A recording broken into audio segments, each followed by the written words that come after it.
home who are joining us to watch the meeting via the live stream. I would now ask if you could please be upstanding. Deputy Mayor Migdale, if you could read the opening prayer for us.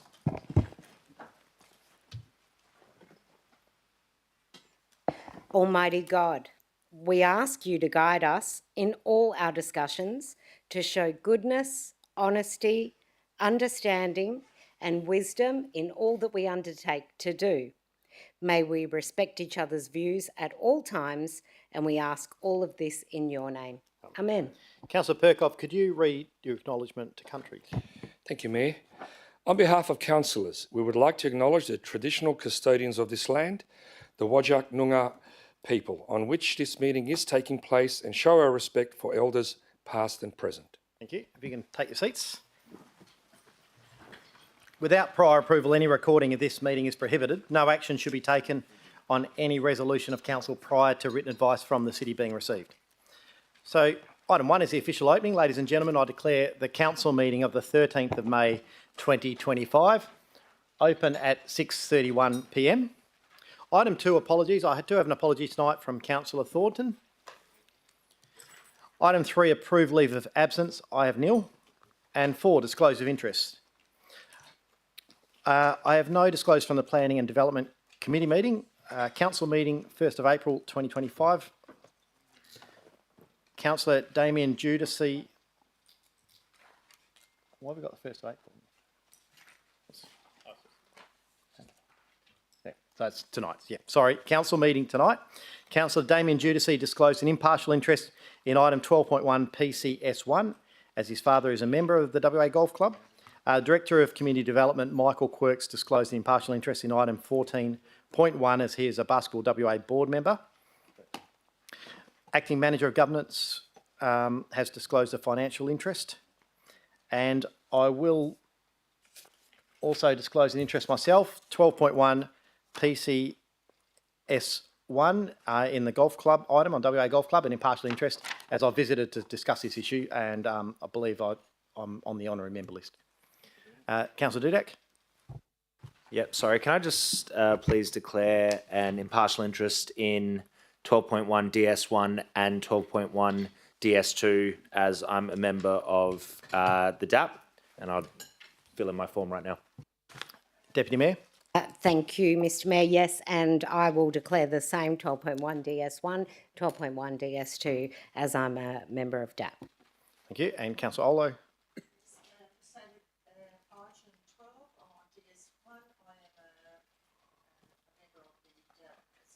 Thank you. I also have 12.1 PCS1 on WA Golf Club in impartial as Councillor Ferrante is also honorary member. Councillors, are there any other disclosures? Councillor Ree?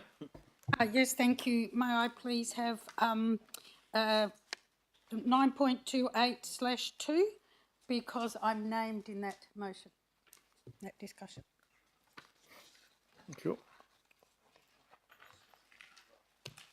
Any other disclosures? Not at this. Councillor Hatton?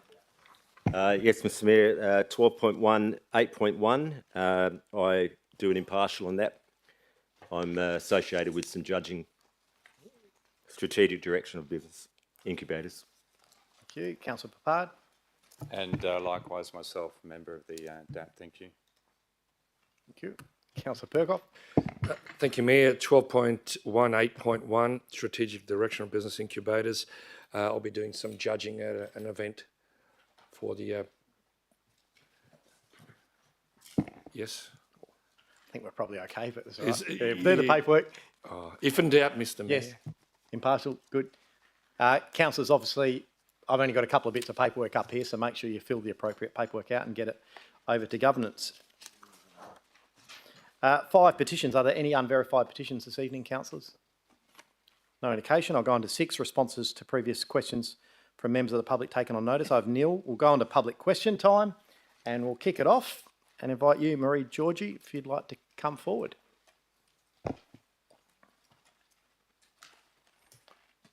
That's the first one up. If you can just press that bottom right button for me on the microphone. Red light. That can stay on now, so no one needs to touch it.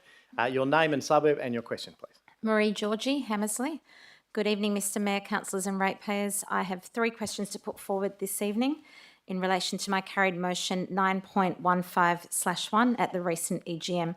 Do you require that I state that motion? I did submit my 3 questions earlier, but some of them have changed in light of a conversation that I've had with one of your officers today. Is that okay? Yeah, that's fine. Thank you. Yep. Given that the city's May 2022 report already identified the Banksia woodland as ecologically significant and recommended its reclassification as a locally significant natural area, why does the city now need to rely upon the Environmental Protection Authority's final assessment of the proposal before giving consideration to rezoning the site? Thank you. Ms Shears? Through you, Mr Mayor. Thank you for the question, Ms Georgiou. The application that's before the EPA is actually an application for clearing of the site. It's not under any planning legislation, it's under the EPA Act, and it's for the Minister to decide in conjunction with the EPA. Therefore, rezoning of the site doesn't have any bearing on that decision by the EPA. Thank you. My next question is the council aware that the state government's commitment to upgrading the Reid Highway and Erindale Road intersection will result in the clearing of several hectares of bushland in the suburb of Hammersley, making the protection of the remaining area even more critical? Yes, we are aware of that. Thank you. Mr Mayor, would you consider writing to the newly appointed State Minister for the Environment, the Honourable Matthew Swinburne, to highlight the ecological significance of the site in question? Yes, happy to write a letter to the new minister and make sure that obviously you're up to date with the previous minister's knowledge Thank you of for your that area. time. Thank you. Alan Hewitt, is Alan here? Maybe an unsure. That's right. Sometimes we receive questions. They will still form part of the minutes, but the person may not attend and they just submit the question. Robert Mitchell. Mr Mitchell here? No. Margaret Bond, are you here? There we go. Good. And just your name and suburb, please. Good evening, Mr Mayor. My name's Margaret Bond from Scarra. Earlier today, I emailed some questions in anticipation I might receive some answers tonight. Question 1. I understand the city has allocated $500,000 towards the feasibility study to assess a proposed coastal boardwalk through the vegetation dunes between Trigg and Scarborough. In the interest of transparency for the ratepayers, can the city please provide a breakdown of what has been spent of the budgeted $500,000 to date, including any approved quotes, pending orders and due or paid invoices? Thank you. Please include details of which vendors the money have been paid to. Thank you. Ms Walsencroft. Through you, Mr Mayor, and thank you for the question. We'll provide you with those details in writing. Thank you. Question 2. City administrators staff working on the boardwalk feasibility assessment, community engagement and marketing included in the above $500,000 budget? And if the information has not been detailed in question 1 above, in the interest of transparency for the ratepayers, please provide detail of the number of staff hours spent on the boardwalk proposal, including but not limited to the webpage, community engagement, consultation, procurement of vendors, liaison with selected vendors, reviewing reports and assessments. Costings, any modelling, and estimated hours of these costs. Sure, we'll do that to the best of our ability. Sometimes it might not be completely itemised, but each project that the city does or service is allocated those cost centres through the staffing. And question 3, as of today, assuming that any orders and invoices are cleared, what is the balance of funds not yet allocated from the $500,000 initially budgeted, and how much more money and city staff hours will be required to perform all further required assessments and consultation to gain required approvals beyond the initial feasibility stage? Yes, and again, thank you for that question, and that will also be provided to you in writing with those details. Happy. Thank you. Thank you. Amanda Inman.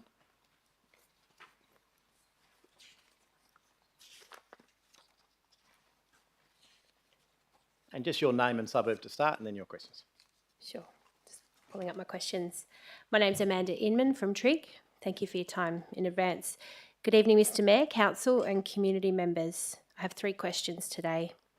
Through the Mayor to the Boardwalk Project Manager, Michelle, could you please provide a list of the assessments that the City has identified that will need to be completed as part of the preliminary Boardwalk feasibility study, and then separately any future assessments required for applications to the regulatory authorities to form part of the environmental and developmental approvals for a proposed boardwalk. Please provide an estimate to these and the cost of these if that is known. Yes, thank you, and we certainly can provide that in writing to you. Thank you. Question 2. Could you please confirm whether the raw or unedited findings from all of these assessments will be made available to us, elected members and us, ratepayers, ahead of the planned community engagement and consultation? Thank you for that question. Ms Wollsonecroft. Through you, Mr Mayor, and thank you for the question. Yes, we'll provide copies of the reports when they're available to the community on our webpage. Thank you. Question 3. It's been observed by me and others in the community that there are some inaccurate renders of boardwalks and images of boardwalks from other geographically different places that are being used on the council website and other marketing materials from the City of Stirling. These images are vastly different from the South Trig Beach Reserve ecosystem, substrate and terrain. Please explain how this is not misleading to the community. Look, and thank you for that question. I think it makes it very clear on the website that these aren't the proposed boardwalk. These are examples of other boardwalks that are easily accessible to the public in terms of the pictures and the explanations of what they are. The consultation hasn't occurred yet for the future boardwalk. There is no current design. Once that design, detailed design and renders of what that boardwalk will look like, it will be part of the community consultation. I do understand that, Mr Mayor, but just to probably clarify my comment, there is a render that is proposed that looks like Trig Beach, but the terrain is vastly different. So my question is really around that. Is that not misleading? And I understand your question. No, I don't believe it is. I think it's clear that it is just an artist's impression. Okay, thank you. Thank you. Brett Russell.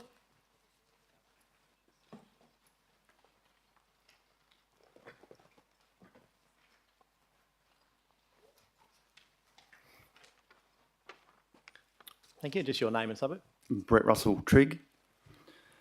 Over the past 6 months or so, a large group of ratepayers have shown support for an alternative boardwalk options, including creating a separate walkers lane at the elevated eastern edge of the reserve adjacent to the existing path.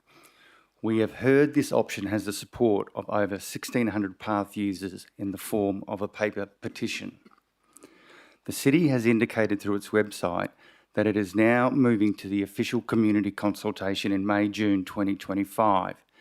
Can the City rationalise why it is choosing to market a boardwalk concept to the public now, prior to considering and identifying the alternative boardwalk pathways available and running these options through a weighted multi-criteria options assessment, especially given the potential economic and environmental constraints likely? Thank you for that question. And as part of the preliminary investigations going on at the moment, it'll certainly be looked at as the alternate routes, and the alternate route may well be along the coastal path. It hasn't been ruled out yet. But it would be the view of this council right now that it would be a missed opportunity if it was possible to do it in a better location. Okay. The City has stated that one of the key drivers of the boardwalk is tourism. Has the City extensively consulted Tourism WA to get their objective feedback on the economic value of a boardwalk through the South Trig Beach Class A Reserve? If so, can you please provide a summary of this consultation? If not, why has this not been done prior to planned community consultation? Thank you. And again, look, that is part of the ongoing conversations that are happening with Tourism WA. There will also be the cost-benefit analysis that will be done prior to consultation. In recent state and federal elections, none of the successful state or federal candidates has shown any interest in supporting the proposed boardwalk. This suggests the boardwalk is unlikely to gain material financial support from state and federal government, as they are already overcommitted on delivering election promises. Has the city spoken to state and federal governments to find out why they have no interest in supporting the concept? And if so, what is the feedback? Yeah, and thank you for that question. Look, I would say that's not the case at all. There's significant interest from state and federal members. It was too premature for the city to seek significant funding for a project when we acknowledge that we haven't gone to the community yet with a detailed design to seek the community support. It would be silly for us to seek their commitment and have a definitive amount of money put on a project that right up till now is undesigned and uncosted. Okay, thank you. Thank you. Alan Gray, are you present?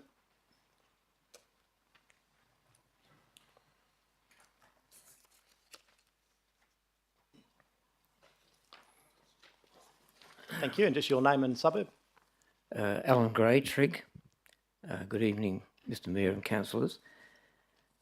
I wish to make some comments and ask questions regarding your wording of the Welcome to Country.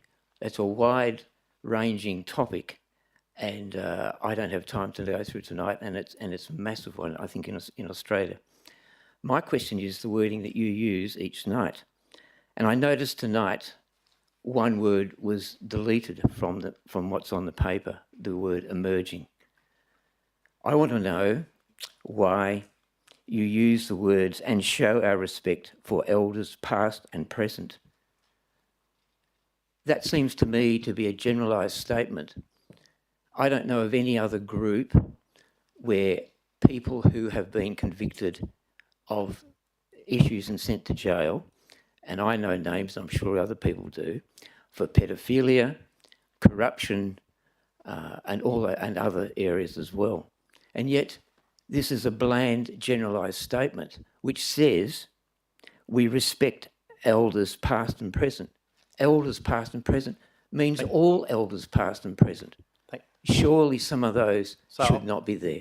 Sure. My question is, can this be reworded if you have to have it?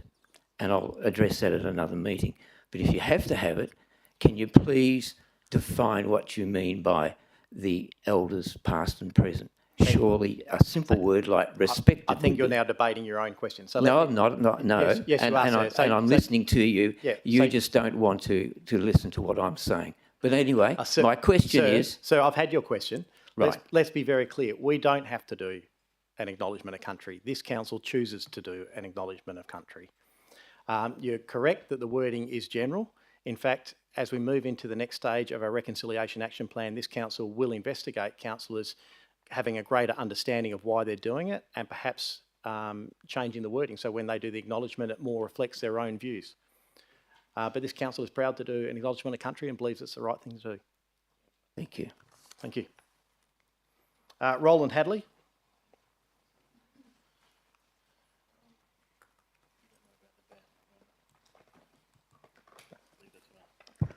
Good evening, Roland Hadley, Woodlands.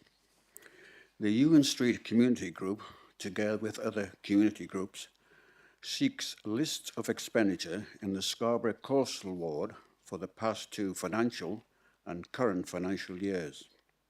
This includes all grants, funding for all musical, sporting and beach events, sunset markets, surf life-saving events, Scarborough Beach Association and Mayor's obstacle events. Thank you for that question, Mr Hadley. Look, I think that the short answer is we don't do ward accounting, but I'll get Ms Hawkins to provide a response. Thank you, Mr Mayor. Thanks, Mr Hadley. And the Mayor's correct, we don't do ward accounting, so we wouldn't classify everything that was Scarborough related or coastal related. There's certain events that I would be able to give you that information for, but I couldn't provide and wouldn't provide because we don't do that ward accounting. But certainly I can look at specific events and provide costings to you. Thank you. Question 2. We seek full financial details of the $850,000 allocated for the redevelopment of the Stirling Civic Centre. This includes seating, garden beds, types of trees, LED lighting and shading, sculptural features, plants, a yarning circle, new parking bays, etc. Has any state grant been provided to cover these costs once established? And will there be a time frame for this centre to be closed to the public? And what security will be in place to reduce any vandalism, littering, etc.? Sorry. Thank you for that question. The works are currently underway, as many of you would have seen on the way in tonight.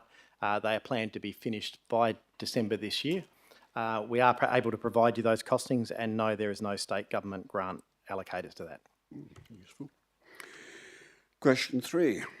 Following the media report regarding one car ending up on Scarborough Beach, within 24 hours, a city spokesman had vowed to allocate $700,000 of ratepayers' money for the supply of bollards in this troublesome area. We ask, who was the spokesperson who proposed this large amount of money? How was this figure arrived at? And please provide a breakdown of costs. And was this matter referred to council for discussion? And thank you for that question. The work around mitigating the potential for harm in the Scarborough precinct through a crowded places assessment well and truly predates that one incident. The officers had been working and council had been briefed significantly over the past 12 months on the work towards making that area safer. We are able to provide you some of that information as much of it was put out in a media release. Thank you. Thank you. Barbara Criddle.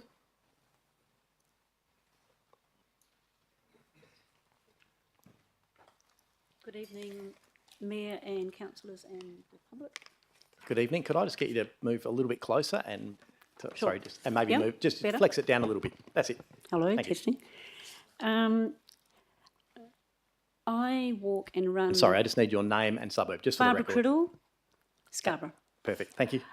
I run and sometimes walk between South Scarborough and North Beach every day. Return every day.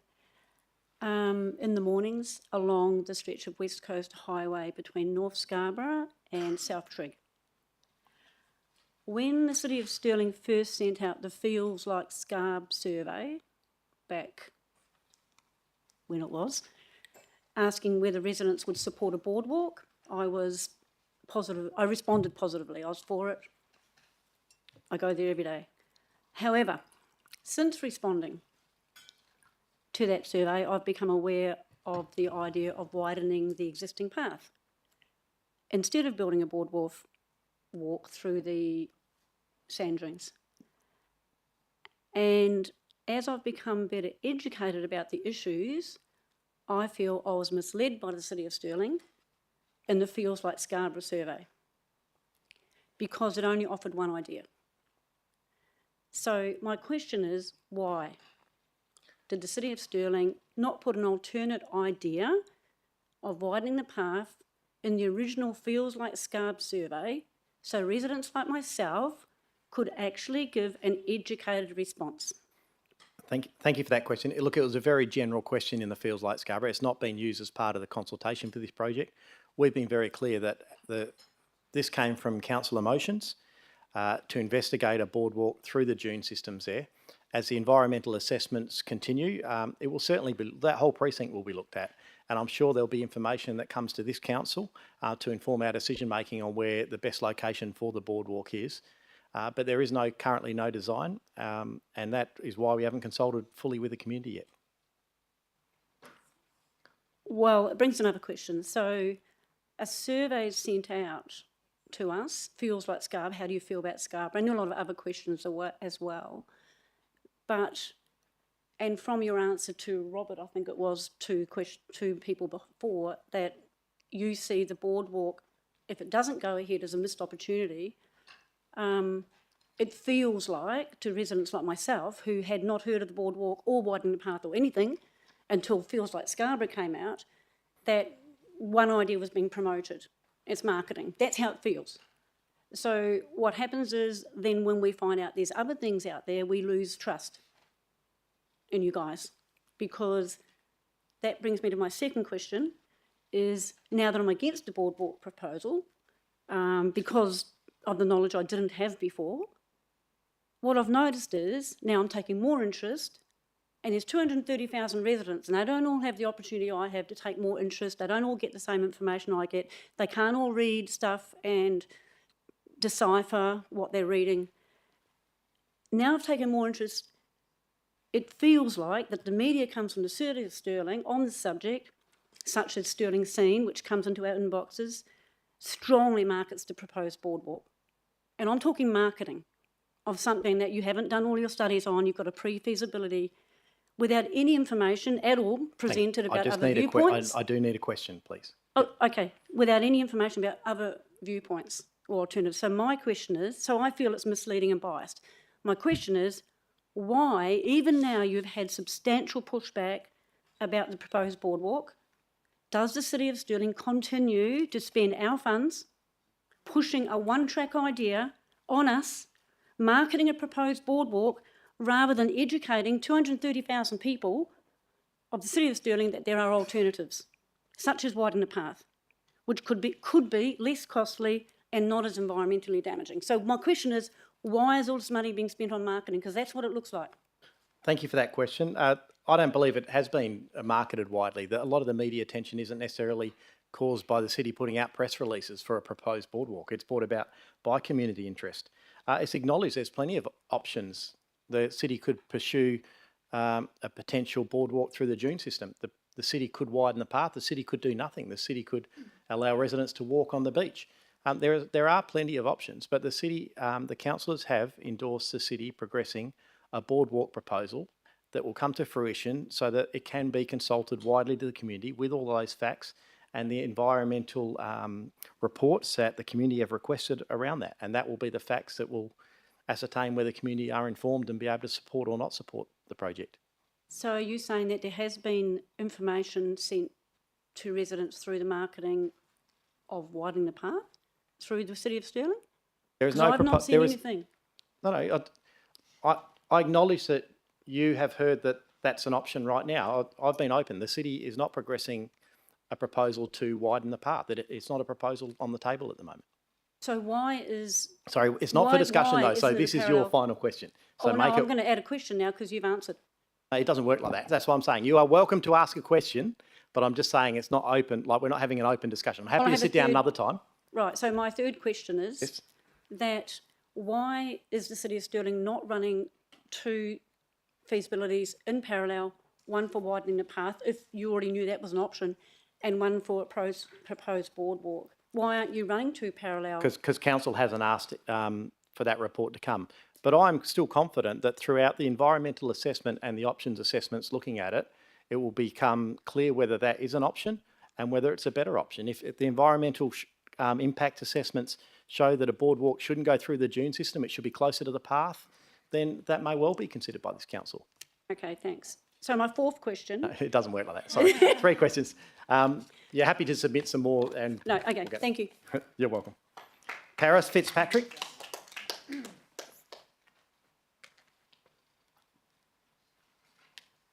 Paris Fitzpatrick in Inglewood.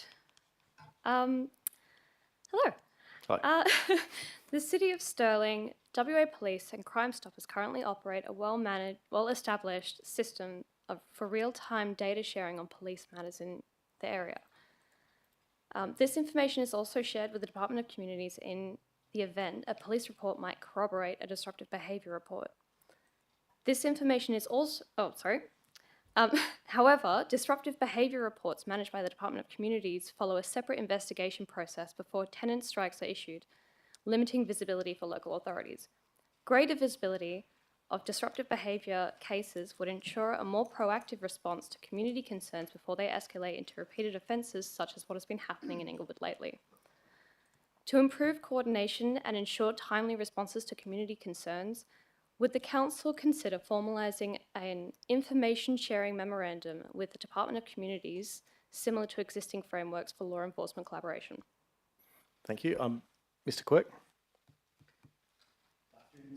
You, Mr. Mayor, and thank you for the question. As you may be aware, the City does have an information sharing MOU with WA Police. We have offered that same MOU to the Department of Communities. They're yet to take up that offer. Thank you. And the second question, As we know, Council and the Inglewood community have actively reached out to several ministers regarding the ongoing social housing crisis in Inglewood, highlighting urgent concerns about crime, tenant management and broader homelessness risks. Despite formal correspondence, key systemic concerns remain unaddressed, leading to ongoing safety risks for both housed and at-risk populations.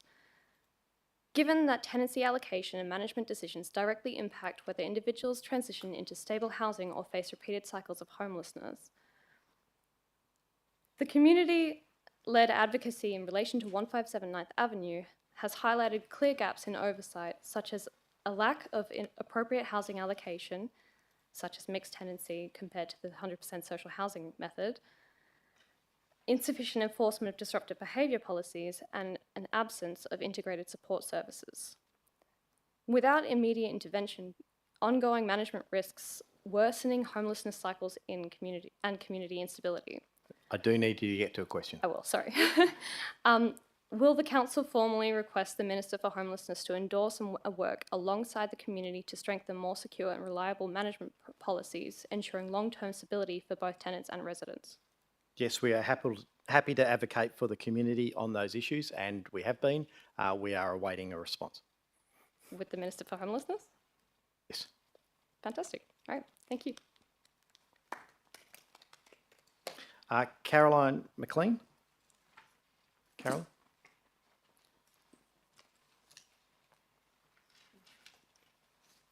Hello. Hi, Mr. Mayor and Council, and also members of the community. My question, the first one, just relates to the Electors' General Meeting on the 24th of March. Oh, Caroline McLean from Scarra. Oh, sorry, yeah. I moved a motion at that meeting to ask the City of Stirling to immediately initiate the process required for adoption of the Wowga Model Local Planning Policy Tree Retention, which provides protection for healthy, mature trees on private property. Now, I note that in the response to the motion, I can give you the reference 9.1/1, the Council advises it has previously considered the merits of the Wowga model in a report presented to Council on the 17th of September 2024, and that at this time it's ultimately not looking to initiate the process to adopt the Wowga policy, saying, I believe, along the lines that it's already managing tree retention through the planning approval process. I do not think that this is the best way to ensure a consistent approach to protect healthy, mature trees on private land, and I see that the Wowga tree retention policy offers more of a fit-for-purpose framework to give the City of Stirling the best chance of meeting its canopy targets. Now, Wowga has sought legal opinion on their policy, and it stands up with some 6 councils already adopting it. In the absence of state leadership on the protection of existing tree canopy, the Wowga policy, I believe, is the next best plan we have to bring about effective action to protect our dwindling tree canopy here in the City of Stirling.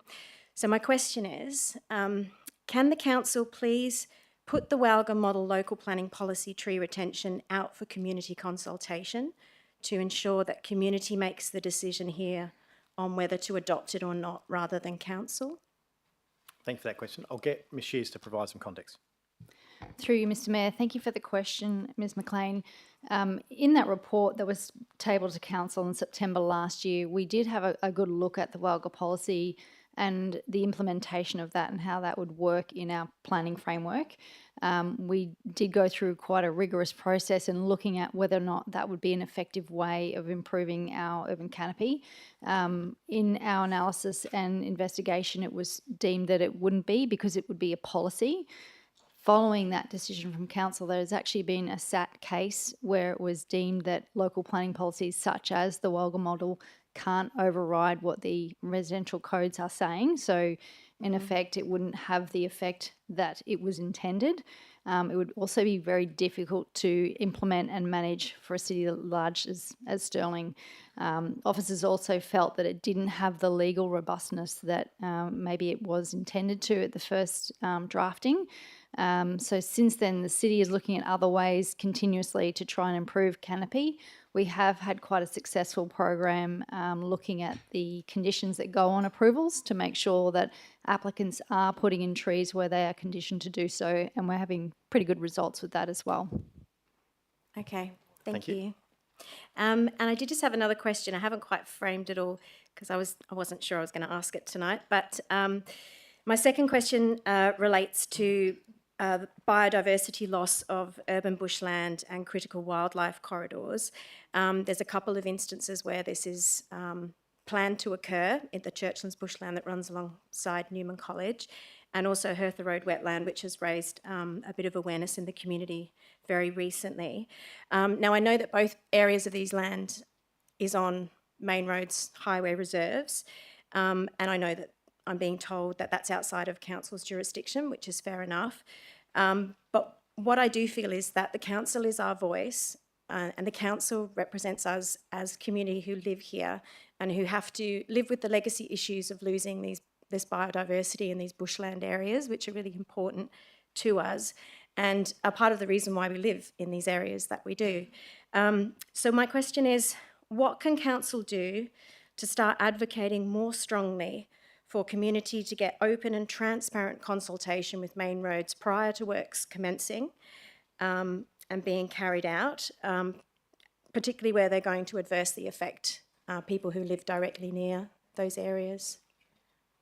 Yeah, thank you for that. And look, there are several instances, and I think you heard Ms Georgie talk about an example of the Erindale Road bushland. This city has been very strong in its support for the future of that site in writing to ministers, seeking meetings with ministers to show the significance of it. The Churchland site's an interesting one because it is part of the Stevenson Avenue Road Reserve and we have no control over it. The reality is, whilst it's frustrating and it seems risky, the process would be for the state government to do some preliminary assessments on the road network to determine if the future road is still needed and if a road network is through there. And if it's not, the potential then is that will get returned under council control and the MRS removed over that site, and that would then give us control to be able to protect that site rather than when it's obviously the MRS scheme and the road reserve, it will potentially always just be a future road. In terms of the freeway, we acknowledge there's been some really poor outcomes.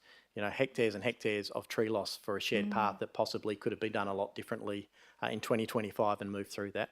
We're happy to continue to advocate, and I'm happy to write a letter to main roads to ask for better consultation. I know at officer level they're working really hard, and there's been, whilst it's not overly public and it's still not a great outcome, there has been much better outcomes with some of that work due to officers working with them. And especially trying to get them to work towards the tree replacement schedules that we would. If, there are opportunities where a city or a local government or main roads have to do future planning or road networks, the city has replacement policies of 5 to 1 on those sort of situations where main roads don't. So we'll happily continue to work towards that. Okay, great. I really appreciate that. And you do have the support of community. Community would get behind the council to apply that pressure as well. So, yes. Yeah, thank you. Thank you. And even though it's 20 minutes late, I've had this pass in front of me a few times. I do have to rule to extend question time just under our meeting procedures, local law. So I rule to extend for another 15 minutes just to get through these final questions. Mike Masello.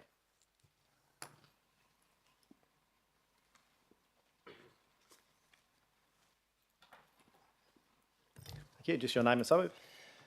Yes, it's good evening, Mayor, Councillors, Executive Team, Public Gallery. My name is Mike Masello from Trigg.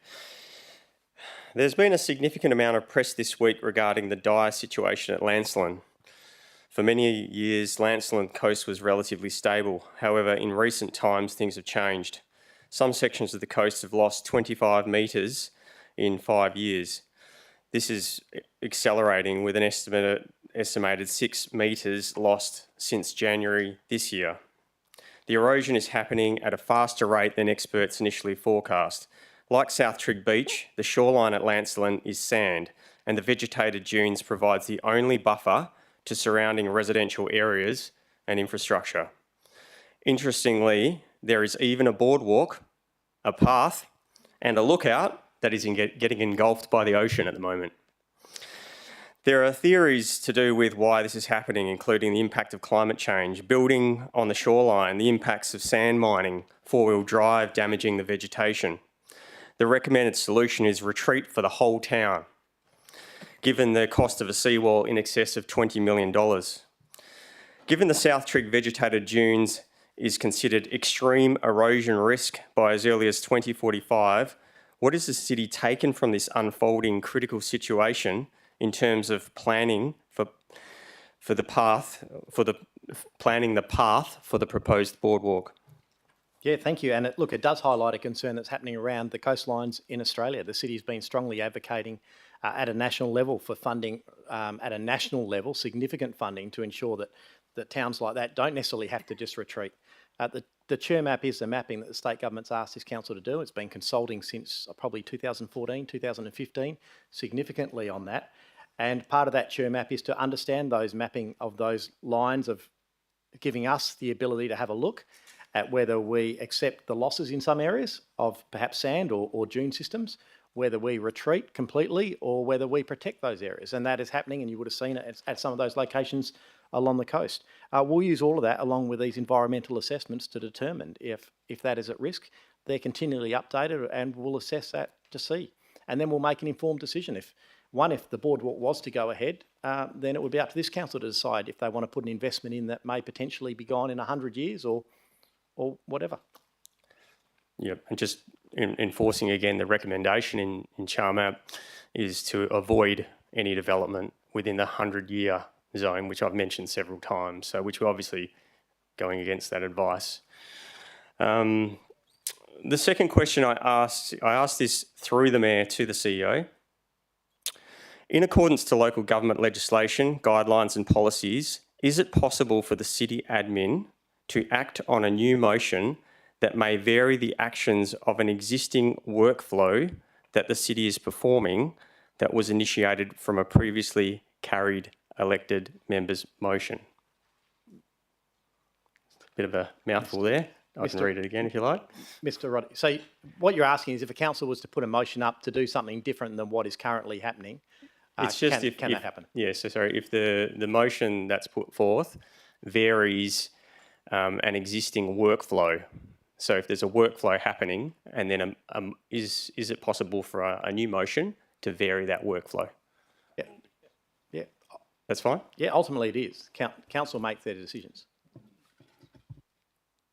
Mr. Roddick, you going to say something? Sorry, through the Mayor. Mr. Roddick. Yes, Mr. Masello. There you go. Perfect, thank you. I asked this through the Mayor to the CEO again. Sorry to put you on the spot there. If the ratepayers and key stakeholders strongly believe that a specific assessment should be included in the boardwalk feasibility study to improve the robustness and probability of the city finding the optimal outcome for the study, for the ratepayers in terms of environmental, economic and social criteria, can the CEO please advise how this assessment could be nominated by either councillors or ratepayers? I can inform you that. You are welcome, and I know you've sat in the CEO's office before. You're welcome to send him an email, ask for a phone conversation and put that suggestion forward. So it doesn't really answer the question, sorry. So the question was, if the ratepayers and key stakeholders strongly believe that a specific assessment should be included in the boardwalk feasibility study to improve the robustness and probability of the city finding the optimal outcome for the study, for the ratepayers in terms of environmental, economic and social criteria, can the CEO please advise how this assessment could be nominated by either councillors or ratepayers? Like the process I'm asking for, how it could be nominated. Well, it's only because I'll go to Mr. Roddick, but I think it's as simple as you just putting it forward to Mr. Roddick. The reality is if councillors, for example, had a different process or wanted something put forward, as any community member, they could put a suggestion forward. It wouldn't mean that the administration choose to do it. It's important to note this council, whilst it's asked for a review of the potential for a boardwalk, this council doesn't decide each of those studies. A lot of those are legislative studies. Yeah. So we can't get involved in operational matters. I'll get Mr. Roddick to provide it. Thanks for the question. Mr. Masello, look, as you know, anyone can approach me or any of my staff. What we would do with any of those, I guess, situations, which not just about the board, but with anything we do, we consider that. If we believe it does have merit, we would put something to council, especially in regards to a matter like the boardwalk, which is a project the council have endorsed, and we've got a specific project timeline. But if things do come up, and a lot of that stuff does come through formal consultation, and we will have processes for that. But in the end, it will be council to make a decision if they wanted to change scope, increase scope. But yes, things can come through myself and the team.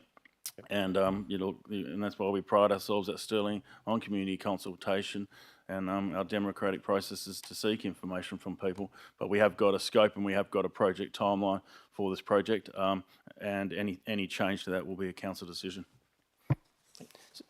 Okay. Thank you very much. Thank you. Maria Rosich. Maria Rosich, Inglewood. Mr Mayor, firstly, I'd like to thank the Council and Police for the continued support of the Inglewood community regarding the ongoing problems associated with the 100% social housing complex at 157 9th Ave in Inglewood. In particular, I'd like to thank you, Mr Mayor, our local councillors David Lagan and Damien Giudici, local resident Melissa Molinari, and local business owner Marnie Rinaldi for fiercely advocating for the safety and well-being of the Inglewood community following the assault that took place last Saturday night, where a local was kicked, punched, picked up and slammed to the ground in a random and unprovoked attack by a resident of the 100% social housing complex who police arrested today.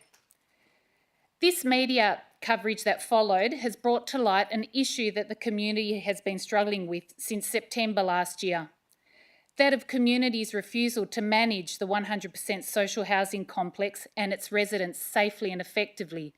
This lack of management resulting in the same cycle of crime and antisocial behaviour that residents in the vicinity have been repeatedly experiencing. Communities' refusal to remove, rehouse or evict offending tenants, repeatedly saying that it's only a small number of tenants creating problems. Communities, what do you consider a small number to be? Because this small number of tenants has made their area in and around the complex a no-go zone after dark and has been terrorising the Inglewood community as well as fellow tenants of the 100% social housing complex with extreme antisocial and criminal behaviours, the latest being the unprovoked attack last Saturday night. It's obvious that communities does not care about the issues it has brought to the Inglewood community through poor planning. However, where is community's duty of care for its own tenants? When you have 5 tenants reaching out to the wider community in desperation because they fear for their lives, then communities, you have a problem. Why haven't the offending individuals been evicted? If communities needs corroborating evidence, take my phone, ask the community, talk to the police. There's enough footage to evict the offending tenants via the Residential Tenancies Act using Section 73 when a tenant intentionally or recklessly causes damage or injury to people or property, or Section 75A regarding objectionable behaviour that interferes with the reasonable peace, comfort or privacy of anyone who resides in the immediate vicinity, or even Section 64, the no cause eviction, which does not require a reason to be specified, and also a section that the state government will be removing from the Residential Tenancies Act in its reforms in the immediate future. Ms Rosich. So my first question is... Sorry to do. I know it's a very... I know, it's outrageous what they've done. So my first question is, does the council have any indication as to why communities is flat out refusing to adequately address the issues at the 100% social housing complex at 157 9th Ave and evict tenants that continually create issues for their fellow residents and wider community? Short answer is no. It's been a very disappointing response to date. Good news though, the CEO has reached out directly to high-level Department of Communities, and there is a meeting that will be occurring between themselves to have those discussions. Fantastic. My second question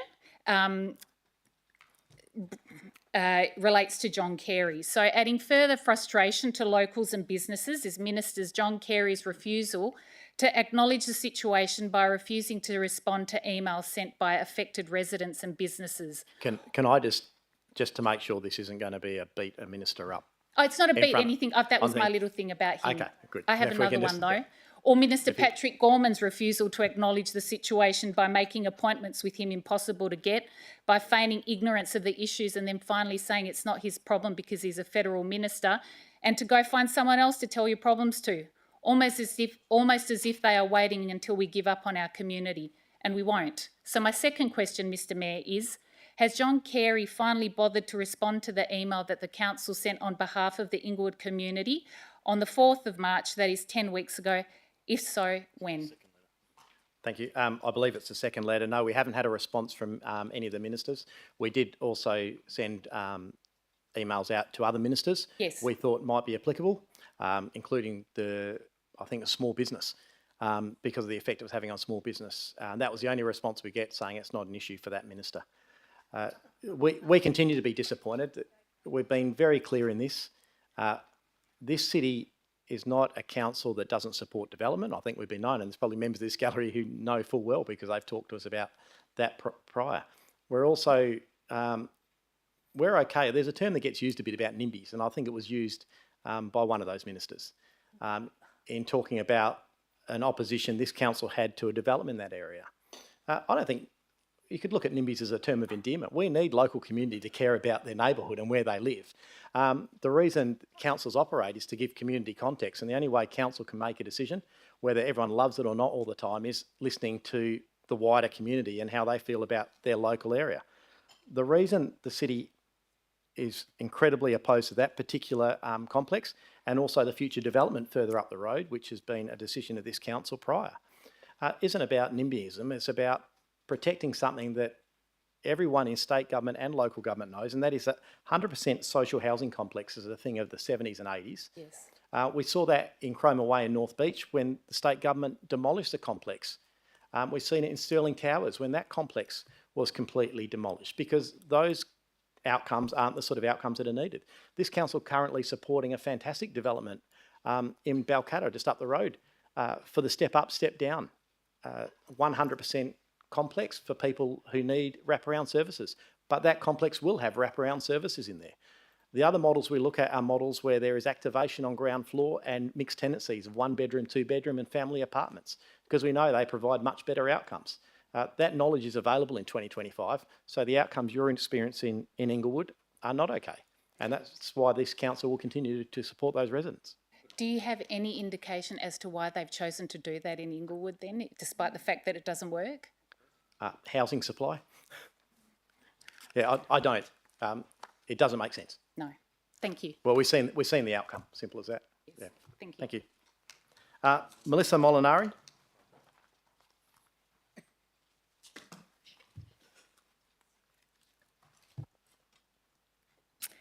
Good evening, Mayor. Melissa Molinari, Inglewood. The recent merger of the Dianella and Inglewood Child Healthcare Centres, both now working from the Inglewood Centre, located at the Civic Centre on Beaufort Street, Inglewood. After speaking to local new mothers in the area, attending sessions there, they are very concerned about their safety given the amount of antisocial behaviour that is occurring specifically in that area. They are now avoiding walking down Beaufort Street to the centre. They no longer feel safe to catch the bus or the train to the area. They avoid going early when attending the centre so they don't have to wait outside for a longer period of time. They avoid having coffee together in the area after visits, and now mostly drive to the centre, parking on the street, not in the car park, to avoid any antisocial behaviour or suspicious characters loitering in the area. How can the government justify placing vulnerable mothers with newborn babies in direct proximity to criminal behaviour and an area known for daily drug deals and the people known to police for serious criminal issues? It's reckless, to say the least, and brings huge concern for members of the public to the safety of our most vulnerable in the community. Is the council aware of this, and what measures have been put in place, if any, to ensure the safety while attending the centre with their newborn babies? Thank you for that question. Look, there they're obviously just one demographic that's experiencing this whole situation there. Council is aware, obviously, as the council, it's a council building, and we're also aware of the other community concerns. I'll just get Mr Quirk quickly to maybe outline some of the community safety processes that are in place at the moment. Oh, sorry, Mr Stein. Call you up for a big moment from the back chair. There you go. Thank you for the question. Through you, Mr Mayor. Patrols have been set up around 9th Avenue and the Inglewood Hub, both at the front and at the rear. CCTV, mobile CCTV cameras have been installed as well, and permanent solutions will also be installed in the coming months. Thank you. My second question is, the recent proposal of a unit complex to be built at 872 Beaufort Street in Inglewood, is there any consideration given to the local businesses that currently occupy that site? If the proposal is given the green light, what happens to the businesses in the complex, and is there any support offered by the council for relocation into the area, as these businesses have suffered greatly from loss of business due to the housing complex located behind them? Thank you. Not that I'm aware of. I'll just... No, we might have to take that one on notice. Okay. Sorry, Ms Lumbacher. Thank you. Thank you, through you, Mr Mayor. So again, not that we're aware of, we wouldn't be involved in those discussions. It is something, though, we can ask that question. We know that's been received, and advertising will commence on the 15th, so community will have the opportunity to comment on that proposal. Thank you. And my third question is, the Cook Labor government has allocated an additional $260 million in its 2024-2025 budget for mental health and drug-related issues in Western Australia. Does the council receive any of this allocated funding to assist problem areas or mental health facilities located in its precinct? And if so, would the Mayor provide me with a list of allocated monies and projects that they intend to spend this allocation on?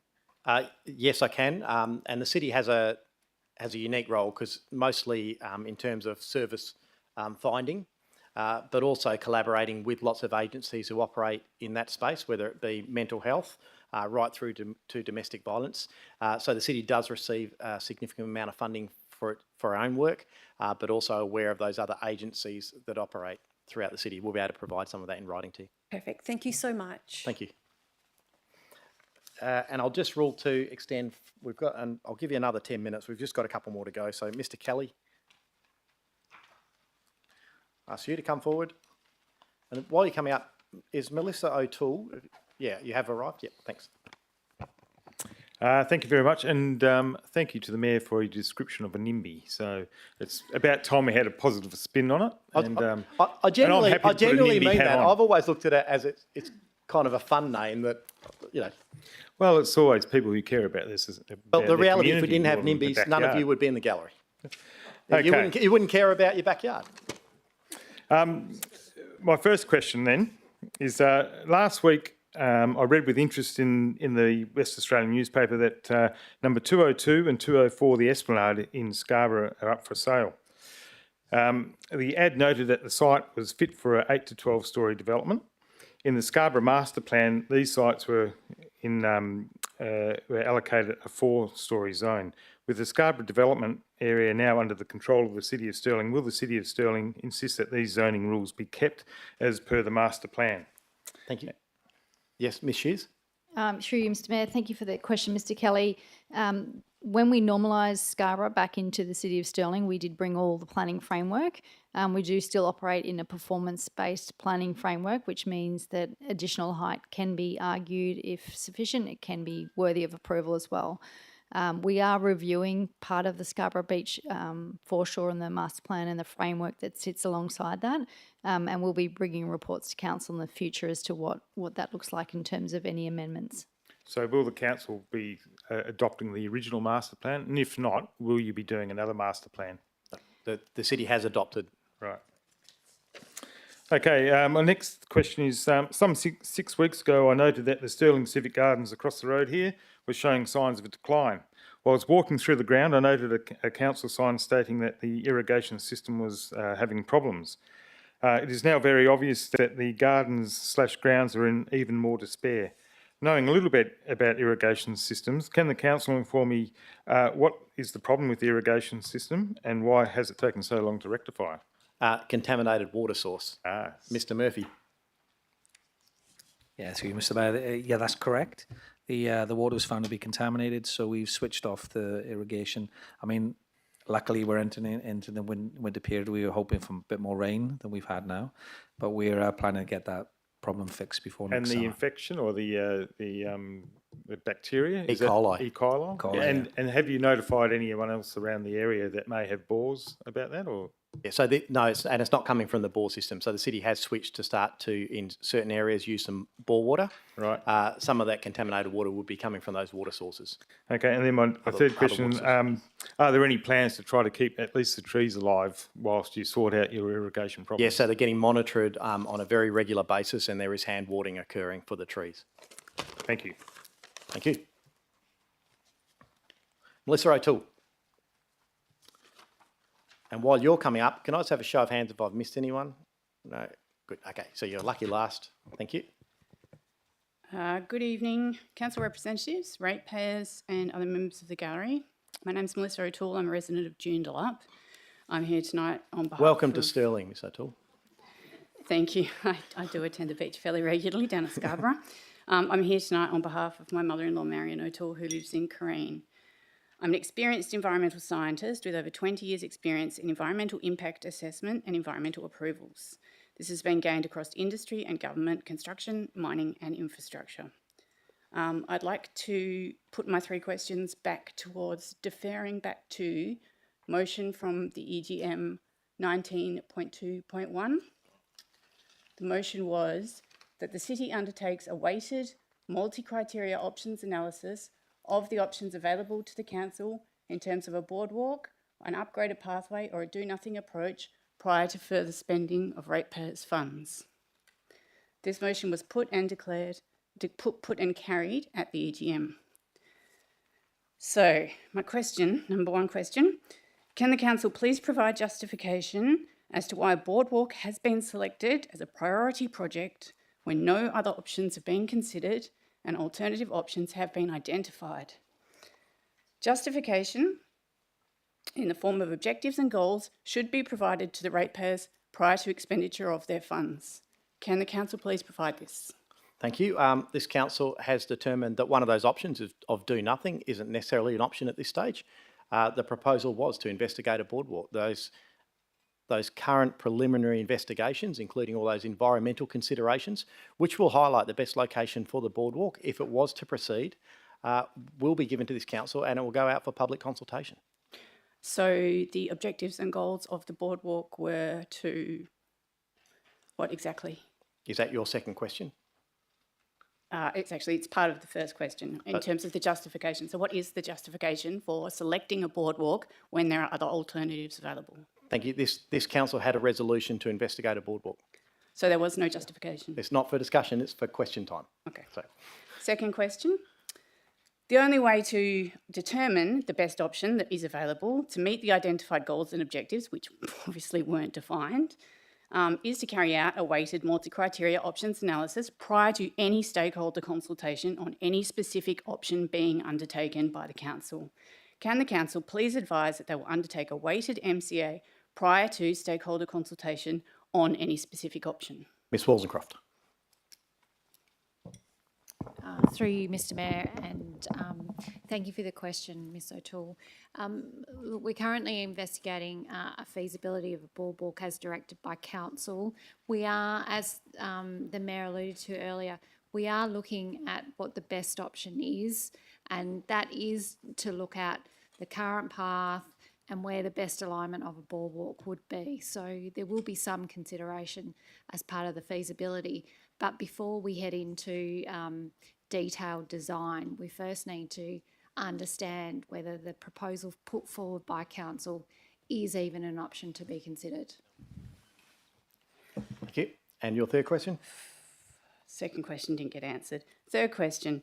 Is the council and older ratepayers aware that the costs of the environmental assessment and approvals for a project of this nature are likely to extend into 7 figures and potentially take up to 2 years?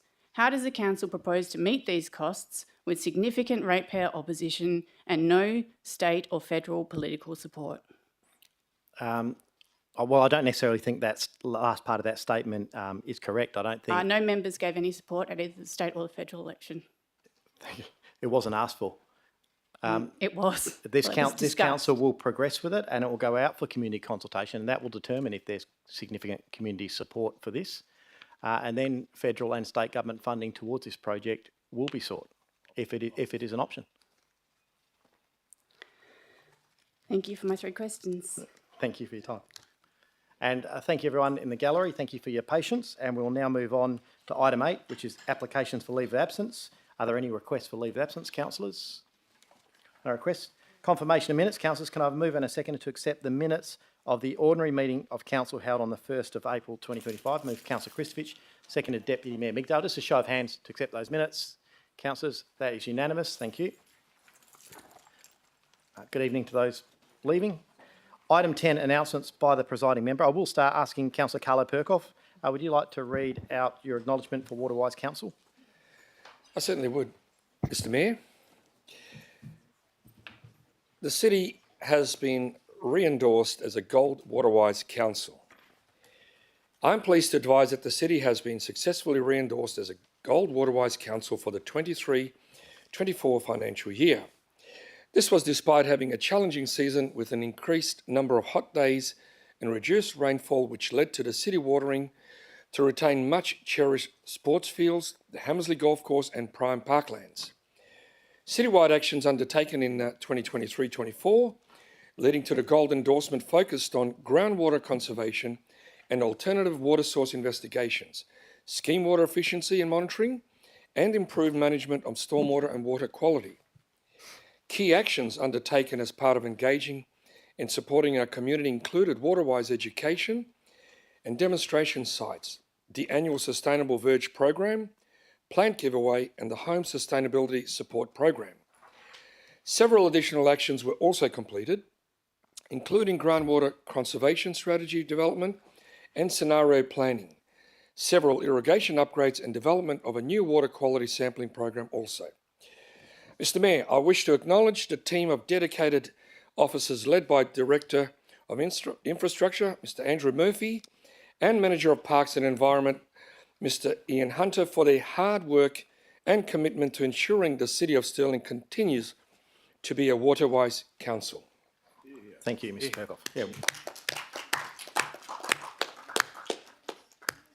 Could make a joke about you saving the water on Stirling Gardens, Mr Murphy. Too soon. Deputy Mayor Migdale, I'd like you to read out your announcement, please. Thank you, Mr Mayor. Council announcement, Tuesday the 13th of May 2025.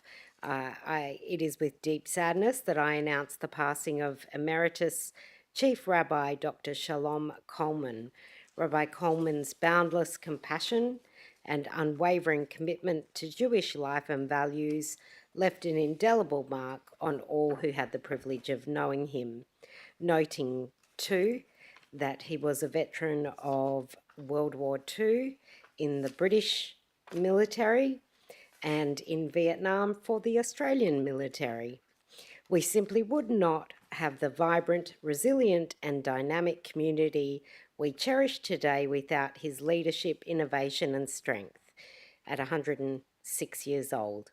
His influence extended far beyond the walls of his synagogue, touching countless lives through his teaching, outreach and advocacy. On behalf of the City of Stirling, I extend our heartfelt condolences to his loving children, Romaine and Martin, to his grandchildren and to his wider extended family. Yeah. And thank you for that, Deputy Mayor. Look, I did have the privilege of meeting Chief Rabbi on a few occasions, indeed attending his 100th birthday celebration. What an incredible man, and I know he's left an incredible legacy in the community. We'll now move on to item 11, unresolved business from previous meetings. I have nil, reports and recommendations. Item 12, Councillors will deal with these items from the Planning Development Committee meeting held on the 6th of May 2025. Are there any P&D items that councillors do wish to pull out? Councillor Lagan, you have. I'd like to pull out item 12.1 DS3, page 27. Thank you. Deputy Mayor. Thank you. The 12.1 PCS1, please. Thank you. Councillor Dudek. Thank you, and I'll pull out 12.1 DS2. Councillor Ree. Yes, please. May I pull out 12.1, 8.1? But I'd like to ask a question for 12.1 DS1, but I'm quite happy to ask it when the 12.1 DS2 is done. Thanks. Sure. Yep, that's fair. That's good. Any other items to be pulled out, councillors? Well, we only left one. So let's go to item 12.1 DS2. Well, actually, we don't even have to do balance reports. We might as well just go down the list. We'll do 12.1 DS1. It hasn't been pulled out. Can you just, Councillor Proud, as Chair of the committee, just move the committee recommendation? Happy to move the committee recommendation of 12.1 DS1. And a second, Deputy Mayor, and there's no one opposed to that, so I'll put that to the vote. We'll just do it the second one. Is that all right? Yeah. Yep. Just seemed logical to do it first up, as it was sitting there, and I'm just waiting for one. One more, I believe. Is there? Councillor Crowdo? That is unanimous. Thank you, councillors. I'll go to 12.1 DS2, the proposed submission on Walga draft advocacy position, noting that Councillor Dudek has asked for it to be pulled out. Councillor Proud? Thanks, Mr Mayor. Very happy to move the committee recommendation. Council endorsing city submission to the Western Australian Local Government Association for its draft advocacy position, state development applications and decision making as shown in attachment 1. Thank you. Councillor Dudek, are you happy to second with it, or do you want to oppose it, or can they be additions? Let's just have a look at them and see first. If they're additions, they'll probably be fine. Can I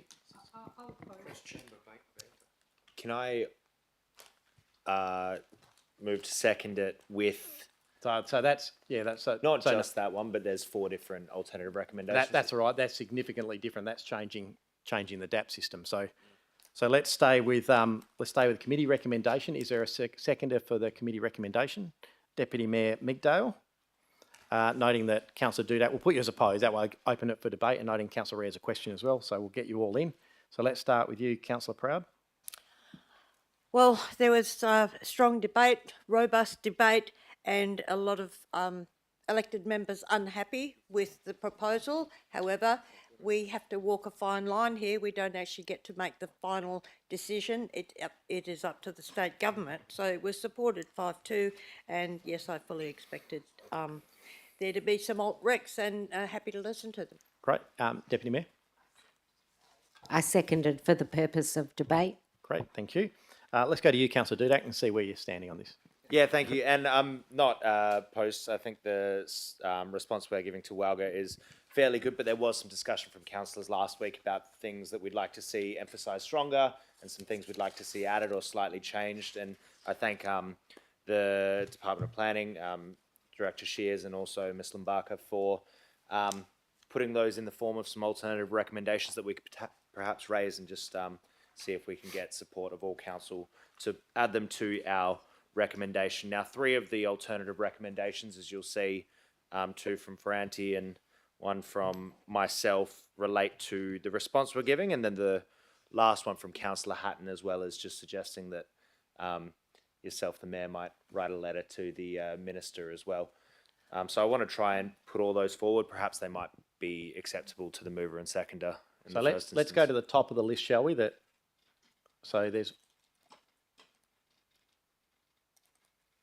Can we sort of do this on the fly so we don't have 5 different motions and see?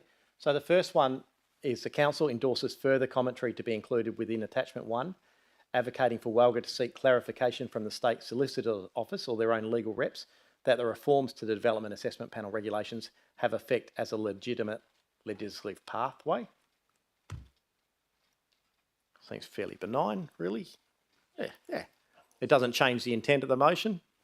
All right, let's see if Councillor Proud and Deputy Mayor, are you happy to accept that as part of the substantive? Yep. Looks like you've got general agreement that can sort of go on there. Let's start with that one. Good. And then we'll... And given council, we can always put these separately if there is concern, but it's just an easier way, I think, for us to get through it in the shortest amount of time. So the second one, that council endorses further commentary to be included within attachment 1, advocating for greater access to the Development Assessment Panel process for members of the City of Stirling community by advocating for meetings to be outside of normal working hours to improve accessibility. Yep, the Deputy Mayor's happy with that. The mover's happy with that. There's some nodding around the table, so let's add that one. Good. Can I just make a comment on that one before you go further? Whether or not we need to say that it should be at the city, because the argument was when they actually had it in town, it was difficult for parking and people to get there, that the DAPs should always be on city land. If they're including in our DAPs. I don't think that's our call. No, we can actually suggest it. We have in the past, because a number of people said we could have it here rather than at their office. So if we leave that motion, I think as part of the commentary that's added in, it could suggest that as one of the suggestions, because it talks about accessibility. Because obviously the commentary still has to be provided by the... Well, let's, Ms Lumbaka. Thank you, through you, Mr Mayor. So they're all online now. We used to host them at the city.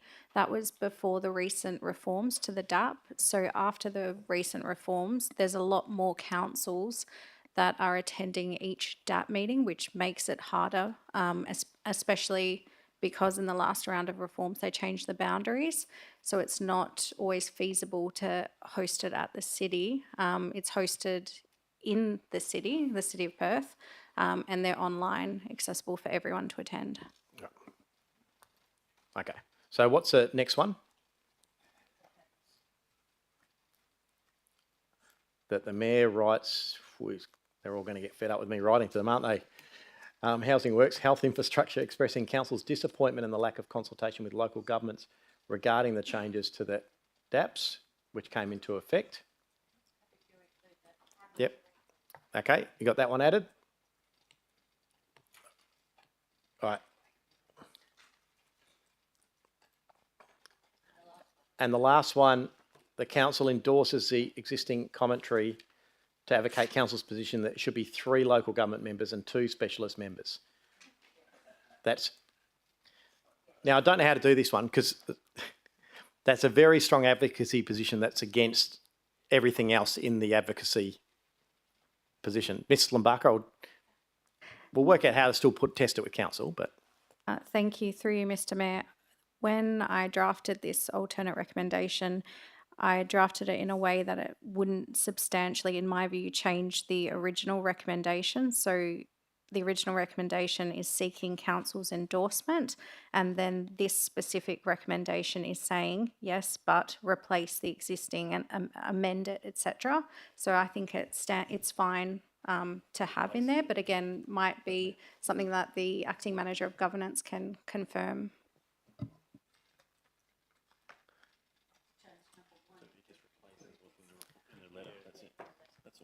Explores.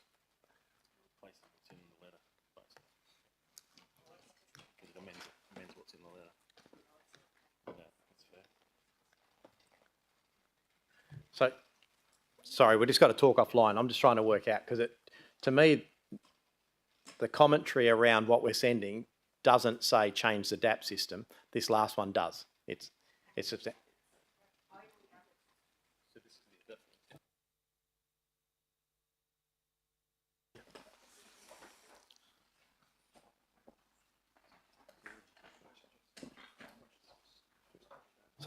So yeah, I'll tell you what we'll do.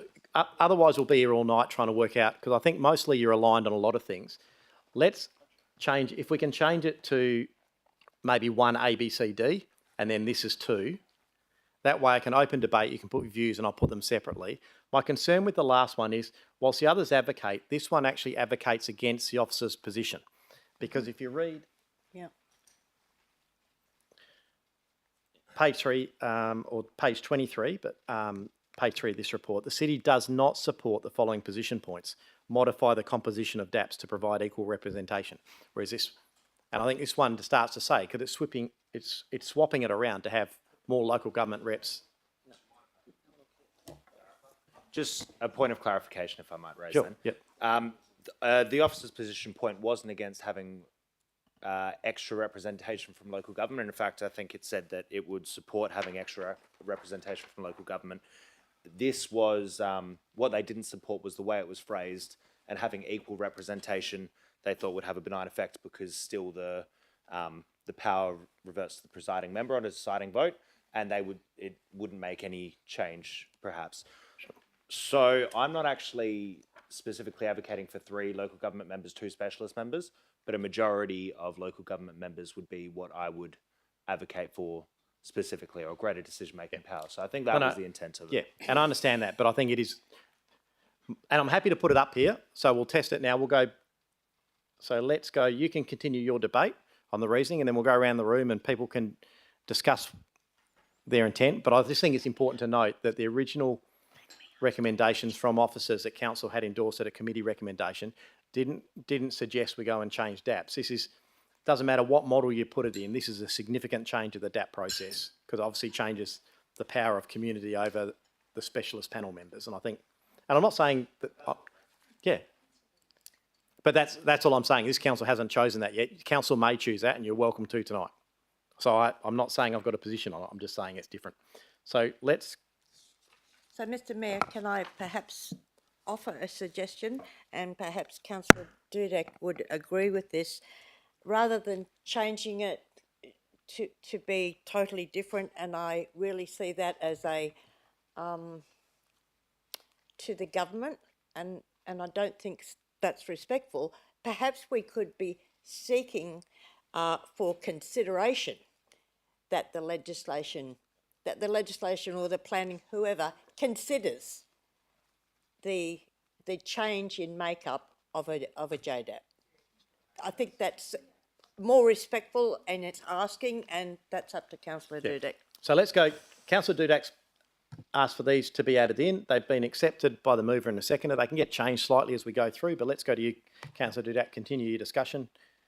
Yeah, no, I think that's fine. I think the whole process of this is us suggesting to the government what the makeup should be. It's not us endorsing a completely different change. It's our response to WALGA's advocacy position and what we think they should add in. I just think, from what I understand, most councillors here agree that there should be more local government member representation on a DAP panel, and it shouldn't be outweighed. Specialist members shouldn't outvote us every single time a decision comes up. So I think our response to WALGA should reflect what our council believes should happen. And I think that's the most accurate way to reflect that, but happy to hear other councillors' position on that. Sure. Deputy Mayor, if you... Thanks, Mr Mayor. I just have a question through you. It was my understanding that one of the changes that the Minister was considering was having 3 panel members and 3 council members. Was that not? Ms Lombardo? Thank you, through you, Mr Mayor. So that's WALGA's position. That's WALGA's advocacy position. And the officer's commentary, which is the attachment to the report, is saying we don't support that because ultimately then the final decision will rest with the presiding member who isn't a local government member. So that is the city's position. And exactly as Councillor Dudek was saying before, his alternate recommendation isn't in contrast to what we're saying. It's saying something different. Yeah, it's alleviating that problem. Great. I now have Councillor Reid. And remember your question for DS1 too. Yeah, a couple of questions. One is that the wording of that, council endorses A and then B, C, D, but you can't because you've got to add with the following changes, B, C, D. Because you're saying in A, 1A, you're endorsing what's going on and the attachment, but you've made a few changes. So Sure, I get you. Yep. So I think should be attachment So A one should be part of that. The council endorses the city submission to the with the following with the following additions. Yeah, or amendments. Changes, submissions, Yep. whatever you'd like to say. Good pick-up, Councillor Reid. So I think you need to have that. I actually do think it needs to be 1, 2, 3, 4, 5 because they are slightly different. Or unless you make number 2 a D, then it mixes in. I agree with. While we're talking, I'll just make sure Miss Lombarca and Miss Shears can do that checking and make sure it makes sense because they understand what we're trying to do, I think. Yep. So keep going. With number 2, I agree with Councillor Dudat, but it's been talked about a lot, and yes, it does end up being the presiding member actually has the voting rights, but under DAPS, if I recall, they don't get the second vote. So I think it would be all right to just sit there and say, because it's in the Welga, that a consideration should be given with the makeup of the board. So that actually shouldn't be a 2, I'd make that a D, just to keep them all in line. That's one thing. Follow that one.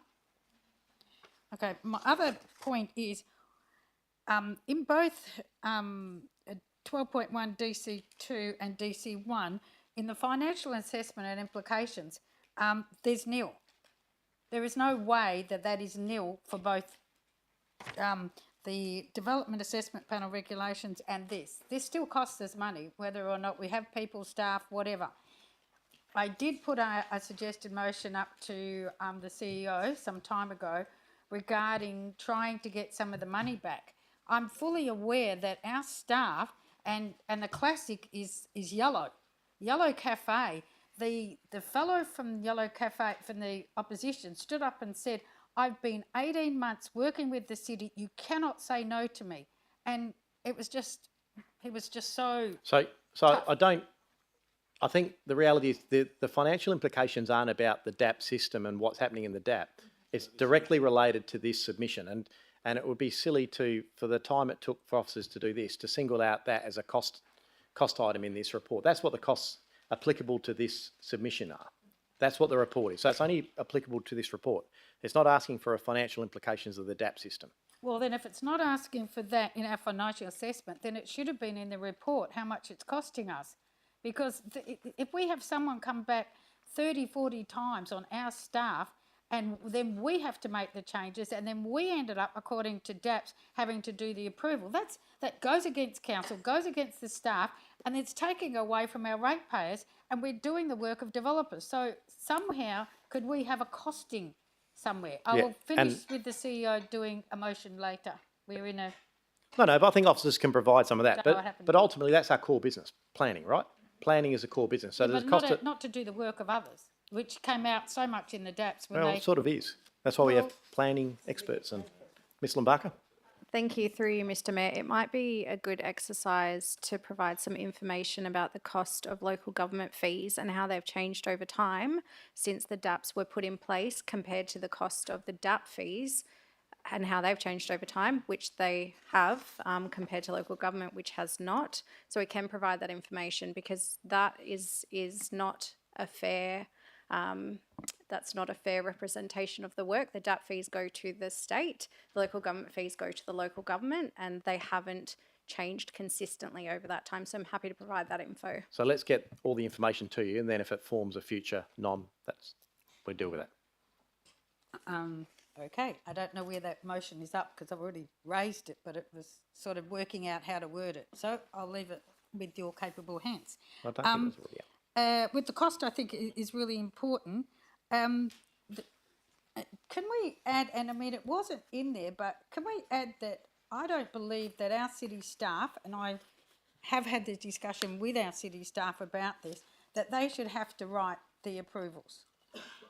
When the presiding member and those on the t'other side of council decide that they want it approved and the councils have said no, the staff have said no, but then they get our staff to write the approval.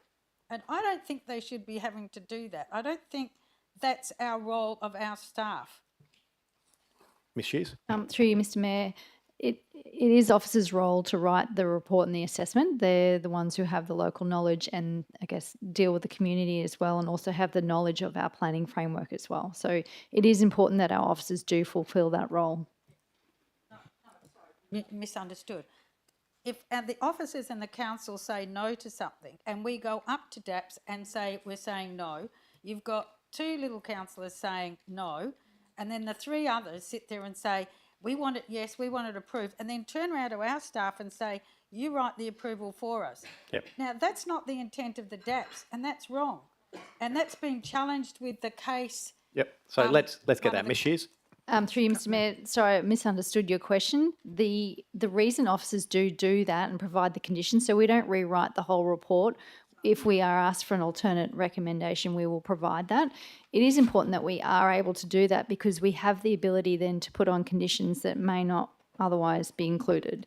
So if there are issues with a particular development and we want to ensure things are addressed through that development or are included as a condition, that is our best opportunity to do that. If we're not involved in that process, we won't have the ability to put on even conditions. Through you, we have actually been in that position where we've actually suggested, sorry, the staff have actually suggested conditions which were overturned by the presiding member. And even some of the suggestions that were made by councillors have been adopted, and a really good one of Councillor Midgar, which I can't remember now, but which one it was, but they just wouldn't adopt it, but the staff were on the side of saying, well, if you're going to say yes, this is good, and they wouldn't accept it. One of the classics, of course, is the dead tree, which I raised, you know, which is important. So, I mean, it's hard to put that into words. I can see sometimes we need to control it, but sometimes we're still doing the work of them. So, still coming back to the I think your hours point's and understood, but I think it's important that officers still have control of that, and because they've got that local context. Councillor Franti, got you. Yeah, thank you, Mr. Mayor. Just a quick question to Ms. Lumbaka, through you, regarding motion number 2 that I have in regards to the online status of people only, with the changes, that we implement wording around people who don't have accessibility to online access. They're the ones that are missing out, and the elderly, etc., don't have the opportunity if they wanted to comment. Was that just to make a point, or do you want Ms. Lumbaka? Yep, that's right. Thank you, through you, Mr. Mayor. That's a good addition, and I'm sure the city and the department could somehow facilitate that. Right. Yes. I don't think we need to put all that detail in here. I think it's been picked up tonight and officers are listening. So I think that can, because it's asking for the further commentary relating to that. We're not going to solve all of that tonight. Right, so is there any further debate? If not, I'll go to... Point of clarification. Sure. Just on whether we need that difference in wording now that we've clarified that the final one wasn't actually opposed to what City of Stirling officers had initially put in the submission, that it was trying to work with that to reflect council's views. And I'm just wondering, perhaps to clarify what the current wording would do for the submission, seeks for consideration. Okay, and it's not just about what officers wrote. My point with point D is, if you wanted to change the wording of that, it's still open for debate. You can change the wording of it. But right now, I see that as significantly different than, and again, I'm not making a judgment. I'm just saying it's different than the committee recommendation of not changing the DAPS. That wasn't in the original recommendation to change the DAPS. And I think there is a significant difference there, because it's basically saying you want to ensure that complete power goes to the elected member at a DAP decision-making forum. You can put it any way you want to make the numbers change, but that's what that's asking. So I'm happy for it to sit in this motion, but I think we need to put it differently, because there may be people around the table who weren't assuming that was going to be a point. That's fine then. I just don't understand what D currently, as it's written with the seeks, would do. So if that can be clarified, I'm happy to hear it. But otherwise, yeah, just put it separately at the bottom is fine. I think, yeah. Seeks for consideration probably is a bit too wordy, isn't it? That the council strongly advocate would be the... Because that's what you're asking for. My thinking was it was to ask for their consideration. Yeah, I think I'm asking for WALGA's consideration through our response. Mm-hmm. Yep. So even that last one doesn't reflect it. I'm more just looking to alter the response that we're giving to WALGA, the same as A and B are doing. So that's why if you want to put it separate to vote on, I'm happy with that. I think it reflects council's position that we'd prefer having more local government members on. But I think it should be written the same as A and B are. Yeah.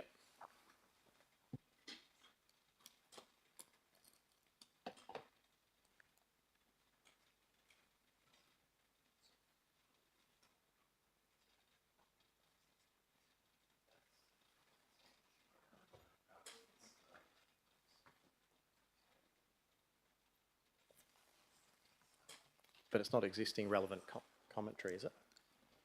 Yeah. Yeah. So the bottom paragraph, is that number 2? Do we need the bottom then? The bottom one in red. So that we're just going to have one A, B, C and D. So you're going to kill the next 3 lines after D. I think that's where we're heading. So that's it. That's what you're looking at.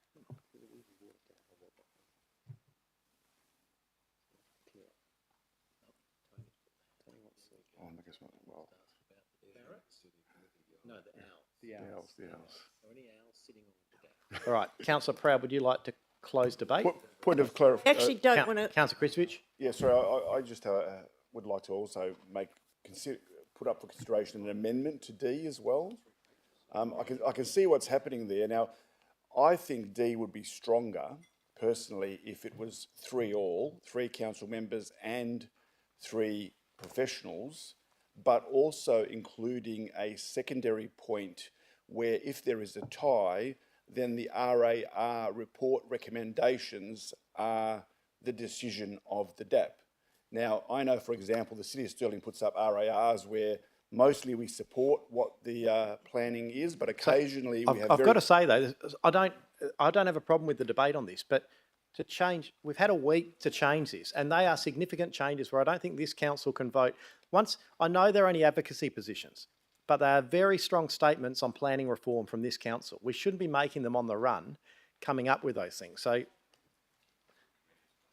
because there's a whole difference in the process. All of those are completely different to the process that was written in the report and that committee recommended to council. I mean, I just think we can't put D up the way it is at the moment. I would prefer to see 3 all as well as the RAR taken into consideration, which I think is a more logical approach and would pick up the issues where our planning experts think that a development should be done a certain way. Obviously, we've had situations where the DAPs have gone against the planning advice we've given, which has been very good planning advice. And most of the time, our planning advice does support the DAPs. So I think that would be a fair balance if it was a 3 all tie. Rather than giving the presiding member the choice, you then refer back to the RAR, and the recommendation of the RAR is what's actually passed by the DAP in that situation, which I think would then give us as council and the community a much more intelligent say in that matter, as opposed to 3-2, which let's admit it, the 3-2, the government will just laugh at that and say, no, that's not even going to happen. Mr. Mayor, as the mover, I'm not going to accept D as it's currently written. So we need officer guidance there, and we need to be respectful here, not endorsing that we do blah, blah, blah. We need to be asking the question. We need to be asking it nicely. But that's, I think, the only issue I have right now is you can ask the officers all you want. The officers have provided a report to you. Then the committee looked at this report and provided a recommendation, which was one to this council. All of these points are councillors coming up with these, with due respect, at a very late moment and trying to get their own point across. Some of those will have to form debate, and I think it's just up to, we've got to a stage where they're fairly general. We understand that D, I mean, from my point of view, whether you have the current situation on ADAPT, which is power to the specialist panel, and then a minority of councils, when it was discussed in the report about having equal representation, the reason, and was highlighted in the report, is then the tie break would effectively go to the specialist panel, so it doesn't change it. How I'm reading this is Councillor Dudak has asked, and it's been accepted by the mover, to put this as a potential test for this council to decide. It's a change of power. You're asking for it to change the power completely, which is why I keep saying it's a very substantially different. Then Councillor Kristovich, you're asking for a completely different process, which has equal, but then has a fallback position that then you get to have another vote on it, or it goes to the RAR. They're all very different points, and I don't think it's just like, just adding them in. I think they're completely different debate points. If I may just clarify. Councillor Dudek. This was discussed at committee last week, and there was the expectation that there would be some amendments when it came to council. These amendments were not prepared by councillors, though they were prepared along the lines of what the discussion went last week. I don't think it's a controversial opinion for the last one that we think there should be more local government representation. I'm happy to put that separately if the mover no longer accepts it to be added to the initial motion. I think that's the best way to deal with it. If you want to just put it separately. I'll put all of them separately anyway. Yeah. That's what I'm saying. I think it's up to the stage now that we've got these four, and I'm not saying I've got a view on this. I'm just telling you they are different, and it is reasonably controversial. But it's fine if this council wants to do that. But what we'll do is each item, if we can have a foreshadowed motion, you can do whatever. All right, we can work through Mr. this. Mayor, is there any time frame that we actually have to approve it tonight, or can we hold it over? 23rd of May. If council wishes to hold it over, it can be held over. We can ask for an extension. I don't think it's time sensitive. It's just advocacy to Welga. Well, I think 4 should be changed. I don't think there's enough here to worry about referring. I think we can probably make a decision on it. All right, so Councillor Proud, would you like to close debate? And then we'll put... And then we can put these to the vote.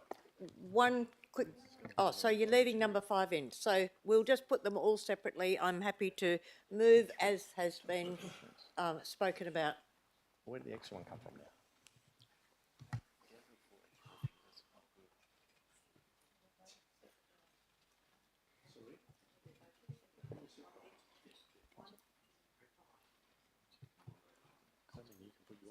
I don't know. I'll ask.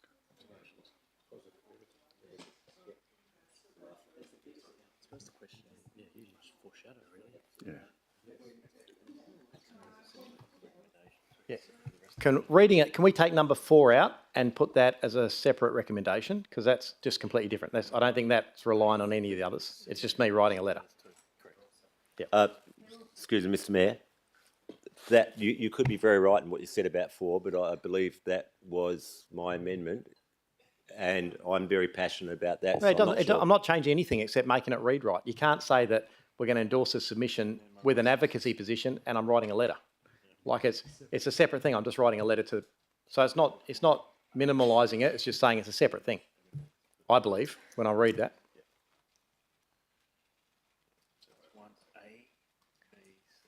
One A, B, C. Let's have 1 A, B, C and 2. Point of clarification. And 4 is 2.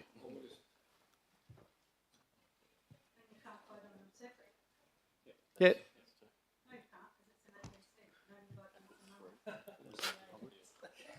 Watch me, Councillor Ree.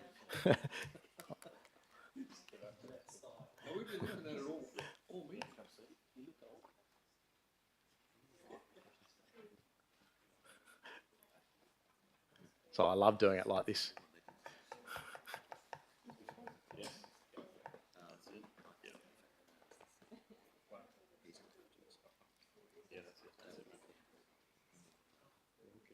Okay, and we'll just vote for them all separately. So the first one is... Point of clarification, Mr. Mayor. I wanted to know if I could put an alt rec down for number 2 to include 3 members all, 3 members each, and then give weight to the RAR as the final decision. No, because it's just a completely different. You can't advocate for 2 completely different viewpoints. I think you have to, when we get to that item C, then if you guys want to put a foreshadowed motion for another...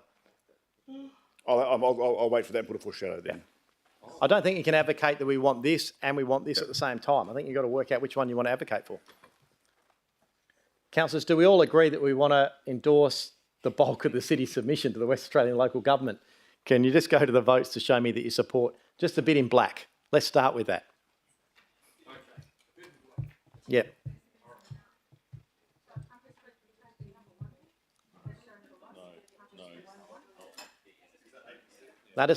No, just one. Just the black bit.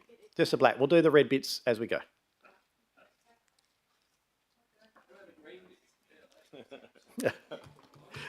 There's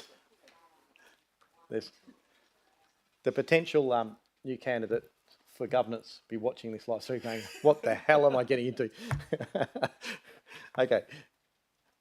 Now we'll just work out if you want to add these bits in. So it's been endorsed. So A, so we're going to vote now on A, that submission includes that we endorse further commentary to be included, advocating Welga to seek clarification about the legislative pathway.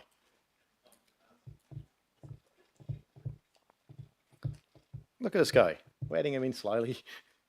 Oh, I've got one more to go, I think. Is there Councillor Papard? Are you voting? Thank you. That is unanimous as well. All right, so that's going to be turned black. Well, we'll leave it red, okay. B, so turn your eyes to B. Let's have a vote on this one. The council endorses further commentary to be included within attachment 1 advocating for greater access to the development assessment panel for members of the City of Stirling community outside of normal working hours. So just about accessibility, right? There we go, unanimous.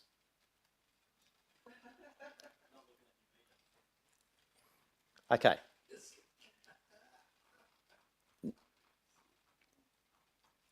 What we'll do with C, let's fast track this. So you're endorsing that we're going to advocate for 3 local government and 2 specialists. If this fails, I'll put to the vote whether we're going to have the status quo of the original submission, which would basically mean that nothing happens. No, let me see.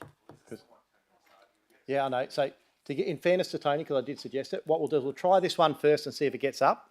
If it doesn't, we'll see if you want to have it so that it's equal with the fallback position. Otherwise, we'll just remove it altogether and it sits silent. Okay. We can't vote. Just a point of clarification, sorry, Mayor. But no, we're in the middle of a vote, Councillor. yeah, but how do you debate the? There's been plenty of debate. Scroll down and show B as well. We're voting on C. You're voting if you want this to say 3 and 2.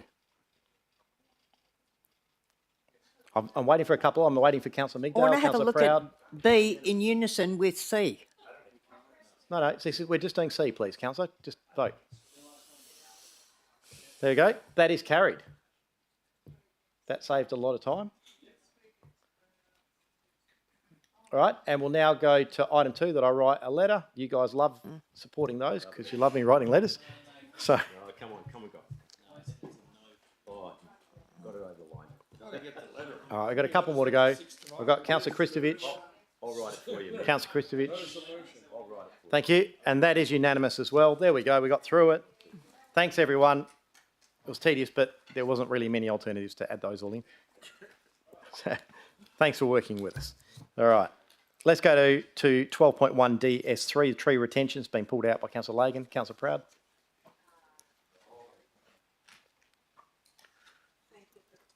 Thanks, Mr Mayor. Happy to move the committee recommendation. Items 1, 2 and 3. This was supported unanimously at committee last Tuesday. Thank you. You pulled it out. Did you want to support it with a question or? I want to do some questions first and then I might ask for them to be put separately. All right, so Deputy Mayor, you want to second it? Well, let's go Councillor Lagan opposed. It's just easier to do it that way. Yeah, I'll do it. Happy to do it that way. Councillor Proud, do you want to speak to it? Only to reiterate what Ms Shears, our planning director, stated to the member of the public asking a question. Policies don't hold any weight. When it counts, there's a number of councils, Netherlands, Cambridge, South Perth and a number of other ones. It's been tested, it's that. It doesn't hold up. And if you look at attachment 1 that we all have seen, we've all read the agenda, we all went through this last week, and that's why it was a unanimous support in the vote. 7-0, considering the success we are achieving, and that is growing with what we're being able to plant and check on with our private, residents, private property, which we've got an officer checking on those with the fast-track DAs that are going through. It's working. It's not broken, and I don't think it needs to be jigged around or amended or anything at all. It works quite well. We're doing quite well. Thank you. Deputy Mayor. Yeah, I will everything Councillor Proud said, I agree with. I'm seeing the results of this project per what was delivered to us by Miss Lumbaka in discussions that I've had with her, and I'm satisfied that this is producing highest and best outcomes. Very happy to support it. I do believe that we're definitely crossing our T's and dotting our I's with regards to ensuring highest and best outcomes in numbers of trees planted. Thanks. Thanks. Okay, Councillor Lagan, over to you. Thank you. You put me against it, so yeah, okay. My question's through you to officers, and my apologies, I wasn't at committee, I had COVID, so wasn't able to attend. My first question is... I do have to jump in. I didn't put you against it. No. No, okay, good. That's up to you if you're against it. Fine, I'm happy with that. Yeah. One, my first question is, that it said in the recommendation on 31 that the project officer position become permanent. Is that for how many years? Is that ongoing indefinitely? Forever. Ms Lumbaka? Thank you. Through you, Mr Mayor. Yes, that's the intention. Thank you. The second question is this officer allocated under City Trees budget or Planning Directorate budget? Thank you. Through you, Mr Mayor. It'll be Development Services, the Development Services budget. My third question is how will this officer, or has this officer, liaised with the WA government to curb urban infill and tree loss on private land? No, Ms Lumbaka? Thank you. Through you, Mr Mayor. No, not directly through the WA government. So the tree officer is liaising with community as he's doing his work on a daily basis, but not through to the state government. Yep. My fourth question is, annually to date, how many cases of retention of trees on private land has this officer worked on, and how many have been successful? Thank you. Ms Lumbaka? Thank you. Through you, Mr Mayor. So the data is in the attachment. We've got a data summary and it talks about the properties that are open for investigation and the properties that are closing, that have been closed to date. The way the officer has approached the project and the way that we've approached the project is it is a trial. We accept it's a trial. So we've taken the past 2 years and that's where you get that 1,097 properties. It's just residential. Yep. What we're proposing, as you can see through the report, is that if council do support this to be a permanent officer and a permanent project as part of normal service delivery, that we'd expand that scope. So all 1,000 have been successful cases? Ms Lumbaka? Thank you. Through you, Mr Mayor. So still going through that, he hasn't closed out the full 1,000 as yet. So it's 1,000 that have been pulled from that sample that he's working through. Yep, thank you. Next question is, are these not already covered with oversight when DAs come to council on private land? It's not when the DAs come, it's when they're finalised, when the permits are issued. In the process, let's say in the process. Thank you. Through you, Mr Mayor. So it is exactly as you said, it's not covered. The compliance investigation, so the checking whether that condition has been implemented, happens after, and the issue is we don't have the capacity to do that proactive compliance, so that's what council supported through this trial, is the proactive compliance. Okay, my final question is, if council said no to this project officer, would tree retention advocacy still continue within the city? Ms Lumbaka? Thank you. Through you, Mr Mayor. Not at this level. So what we're saying is with this resource, we'd be able to continue at this level, but not at this level. So incidentally, through all the other things that the officers do, but not to this level. Yeah, and my final question is, I'll better phrase the question. Would it be possible for this position, not the data collection, but the checking on site, for this to be done by another technology, such as drone technology? Ms Lumbaka? Thank you. Through you, Mr Mayor. So it might be for analysis, but not necessarily that the human element, so the touch point, the education, the ongoing conversations, the discussions about tree species, etc. Yeah. Okay, and just finally, my final question. You said that 3 times. I know. Yeah. So I'm still sick. That's why. So the only thing I had an issue with was in City Trees, we've got a number of officers. We have an increase of budget of $1.1 million over a 1 year period. How is it not covered in City Trees that we do this work within a directorate that already has a number of officers? We're creating a new position at $132,000, and I'm not necessarily convinced that it isn't already otherwise being done with all the money and effort and staff that we have in City Trees, in parks, in... how is it it's so removed that we need another person? Yes, great question. Ms Shears or Mr Murphy, who's going to tell us how you fall over this staff member? Yeah, through Mr Mayor. So the City Trees team in infrastructure do not do anything in relation to trees on private land, other than answer inquiries and give some advice. So what's been described here is relating to a development application, and that is dealt with completely by a different directorate. So, and I note the comment about the increase in budget next year. There is a request for increase in budget for City Trees. That is all laid out in the budget information about additional watering and some other stuff as well. So it's all clear. So it does not include this particular officer. I'll just follow up though. Who does the tree giveaway for private land? That is done by infrastructure. Yes. Yeah.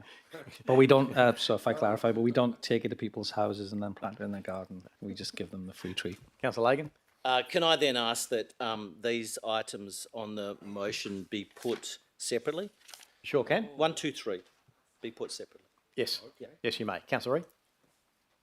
Thank you. I'd like to agree with Councillor Lagan. I'm concerned, I did believe this council did say no more staff, and that of $110 million staff that we've got, that we wouldn't have any more. Councillor Reid, I can tell you this council has never said that. It's not for council to direct the CEO how to manage his staff. Council gets to determine the budget. It's then up to the CEO whether they determine they need more staff, less staff, how they allocate that budget.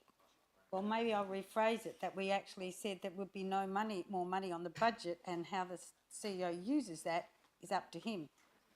But we weren't going to have, to my knowledge, that was set at a certain amount for a certain amount of staff.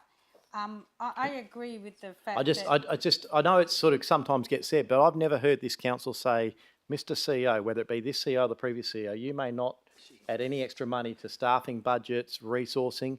There's service level changes across this organisation that none of you would understand, and I don't understand because we're not involved in administrative. There has to be a business case, and it has to go through an executive, and where there's significant changes, it comes to council for approval, so council approves that. But there's been significant changes in staffing. Some areas have seen significant decline through services ceasing. Some have seen significant increases. I just think it's important. It's a council decision, and it comes to budget. But this particular budget has several new staff members that are in it, and it's not uncommon.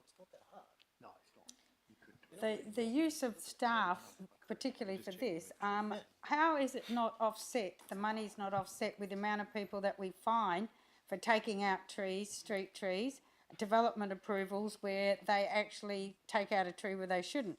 Shouldn't that money be able to cover another staff member?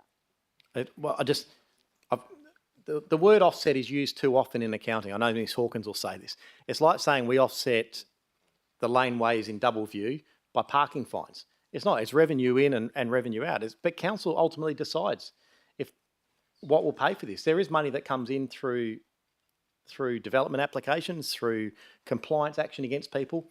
That goes into the consolidated revenue and is used by the business to run the business. It's up to the administration, again, how they utilise that funds, but ultimately something will pay for this staff member, whether it's rates, fines, whatever. Well, as a council, that could be a consideration that this money to to service this project officer could be coming from money that's already acquired. Plus, they could actually get a grant. I'm going to step in though and say that would be illegal almost. I don't think you can employ someone on the proviso there's enough money coming in through some sort of action that they're going to get paid. I think they're irrelevant. I think we've got to talk about these items that are here. How it's paid for is up to the CEO. Well, I don't agree with having another staff member to do that. I do believe that it could be incorporated with the existing staff, whether they come from infrastructure or they come from planning. It's the same issue that we have with parking issues, that we have a development approval under planning that says that they shall have a traffic management plan, a parking plan. So when you have this building built, you ended up with parking all over the place. And the parking inspectors can't actually issue a fine because it's not in accordance with the development. So you'd have to go for the development approval, which means those guys have to come out and say it's a fine for that. And that becomes really messy. I can see this as the same sort of thing. So I can't agree with it. And I think we need to have to streamline what we're actually doing inside to make it the best for the community.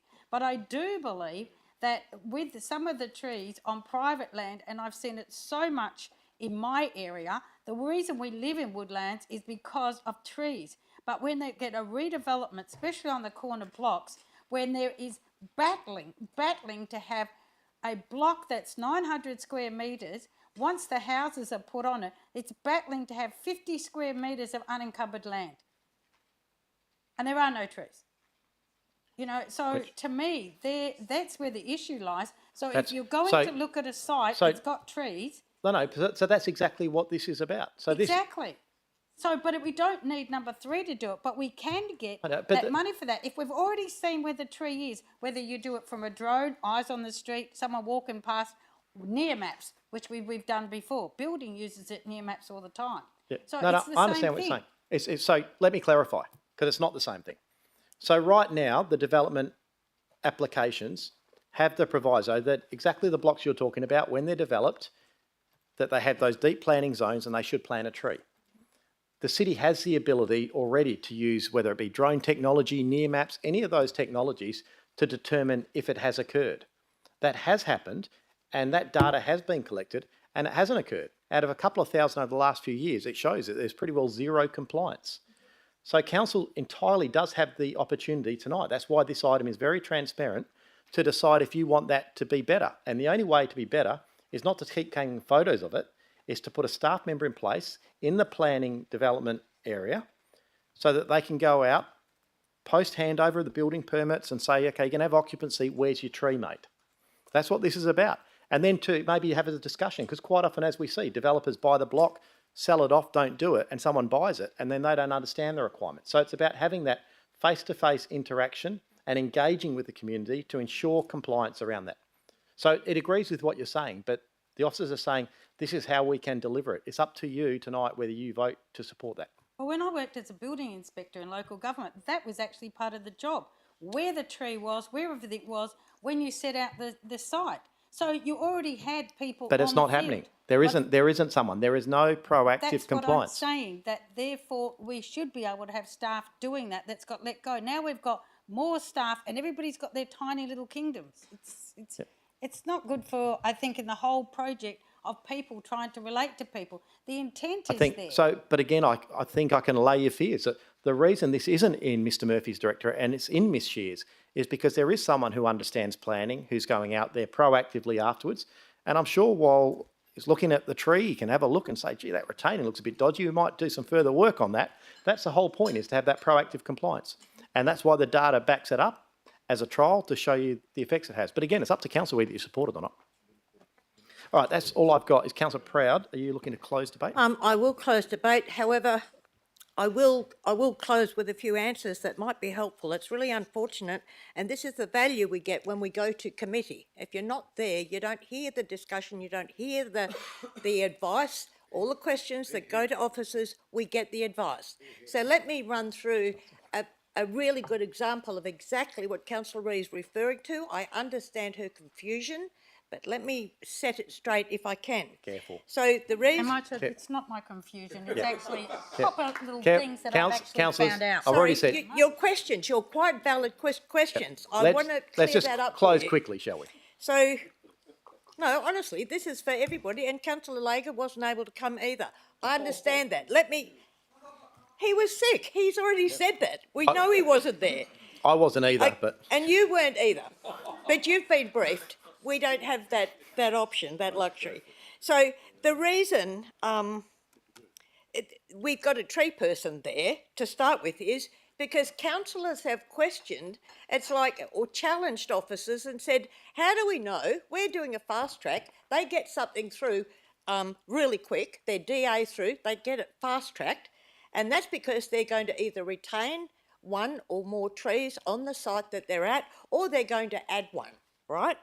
Councillor, can I just ask again for the quick close? There's no one opposed to this at this No, stage. I understand that, but there's some real queries and some misinformation going out because people don't know the truth. And we heard all this at committee last week.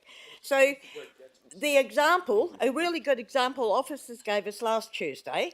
So the builder, the applicant has a representative, they deal with the council officers, then the builder does the job, the landscaper comes in, does whatever they hand the keys over to the new happy landowners, and they go in, and however much later, our designated tree checker person that council endorses is there knocking on the door and asking them how are they going, have they got the tree planted, they've given them enough time to settle in and get their carpet in or do whatever, and so they say, what tree?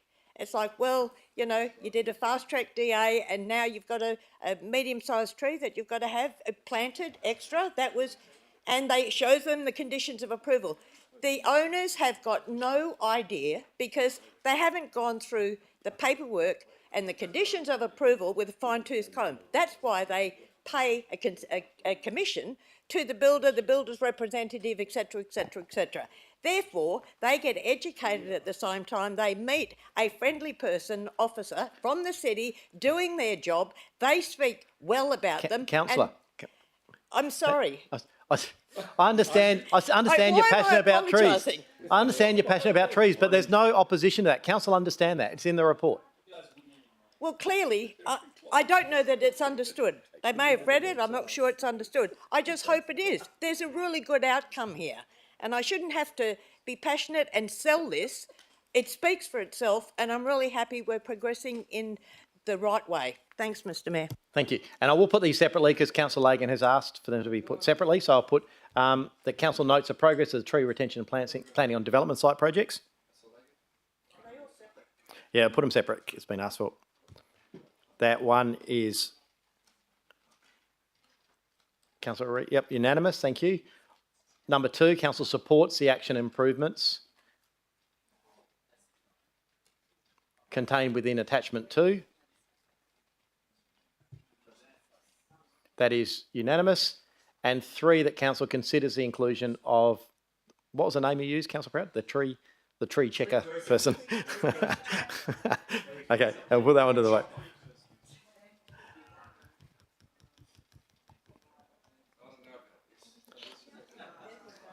All right, so we've got one more to go. I think we're Councillor Perkoff, please. And then that is approved. And obviously, it's approved. It still goes through a budget process and you're currently dealing with that, but that is approved. So the whole lot is approved. Thank you, councillors. Let us go on to item 12.1. Councillors, please. PCS1, WA Golf Club tree netting. Councillor Pratt as chair of the committee. Happy to move the council at the committee recommendation on this. Lots of debate on this. I'm sure it'll get swapped around. Yeah. Sorry, Mr Mayor. I did, as per committee, requested an alt-rec be prepared. There has one been prepared, but I have one. Yeah, sure, but the committee recommendation still comes to council first. So you can ask. So I've got to be honest. I haven't seen it. So committee recommendation is we note the information within the report. So your alt-rec, can it be added or is it? Yeah. So are you happy to second it with the addition? Yeah. So second just with that addition. Yep. Great. Is there anyone opposed to that? Councillor Reid, clarification. Does that mean that that the 2 means that the club will go and find the funding? Yes, I think it's just saying that the staff of the city have been working. I know council has been heavily involved too with the WA Golf Club. It's not a new issue. The WA Golf Club has put forward their commitment to work with the city and cover the cost of the netting. It's not a cost to the city. So therefore, it's different from number 1, because isn't number 1 saying by saying we note the report, that means that we are then on page 45 saying the observation the cost of netting is likely to be 500,000. So does that mean But not that, to, it's not saying the city will pay for it. It's just saying that's that what is a I'm cost. just saying that, yeah, Yep. No, definitely, I it think definitely that's means that. Okay. Yep. So, all right. So we got that move seconded. No one opposed. So we'll put that one to the vote.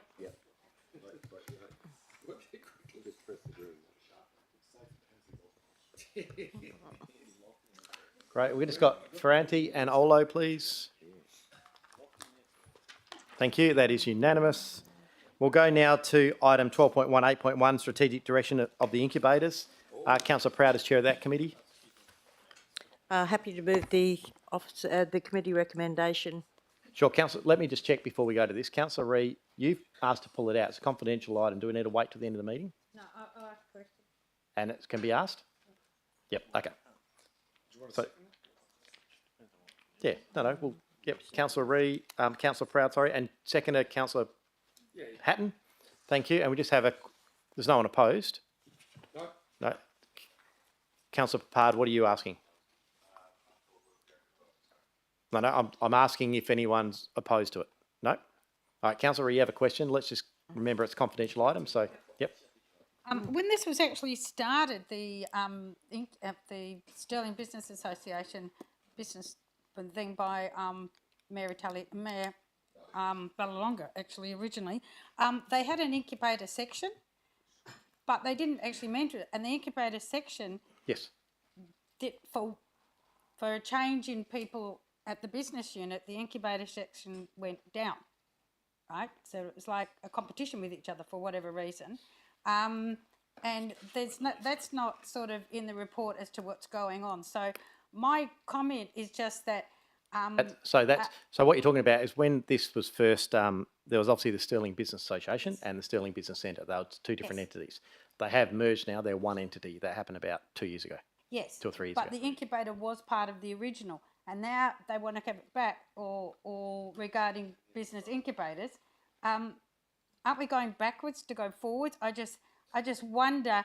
No, that's not for this city to decide the model that they use to operate. No, this not. was regarding the different incubators throughout the city, and that was one of them. Yeah, so my point, which I raised ages ago, a couple of years ago, is why we weren't going to support the incubators anymore, and we were only going to support the business association. And I just feel that needs to be drilled a bit more. But anyway, that's just a general, a different level. No, I understand you, but they're effectively operating as the same thing. Yes. Yes. Which I don't know whether is better or worse than it used to be. That's my point. No, understood. Yep.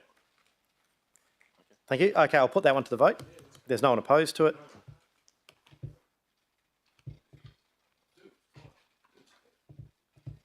We got. Okay. Sorry, I've only got. Yeah, but I've got 12 on my. Yeah, but I need 14, don't I?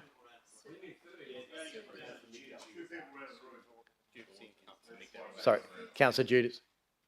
So it's all right that he's now in the room? We can redo it. Let's. Okay, yeah. So what I'll do is let's negate that vote. It's only because by the time I look up, I've got someone in the room. I've got to have his vote. So what I'll do is show. Oh, okay. Go back to the vote, please. Noting that Deputy Mayor is out of the room.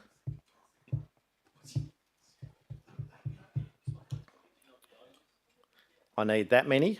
That is good. That is unanimous. Thank you. Noting that Deputy Mayor hasn't voted. Good.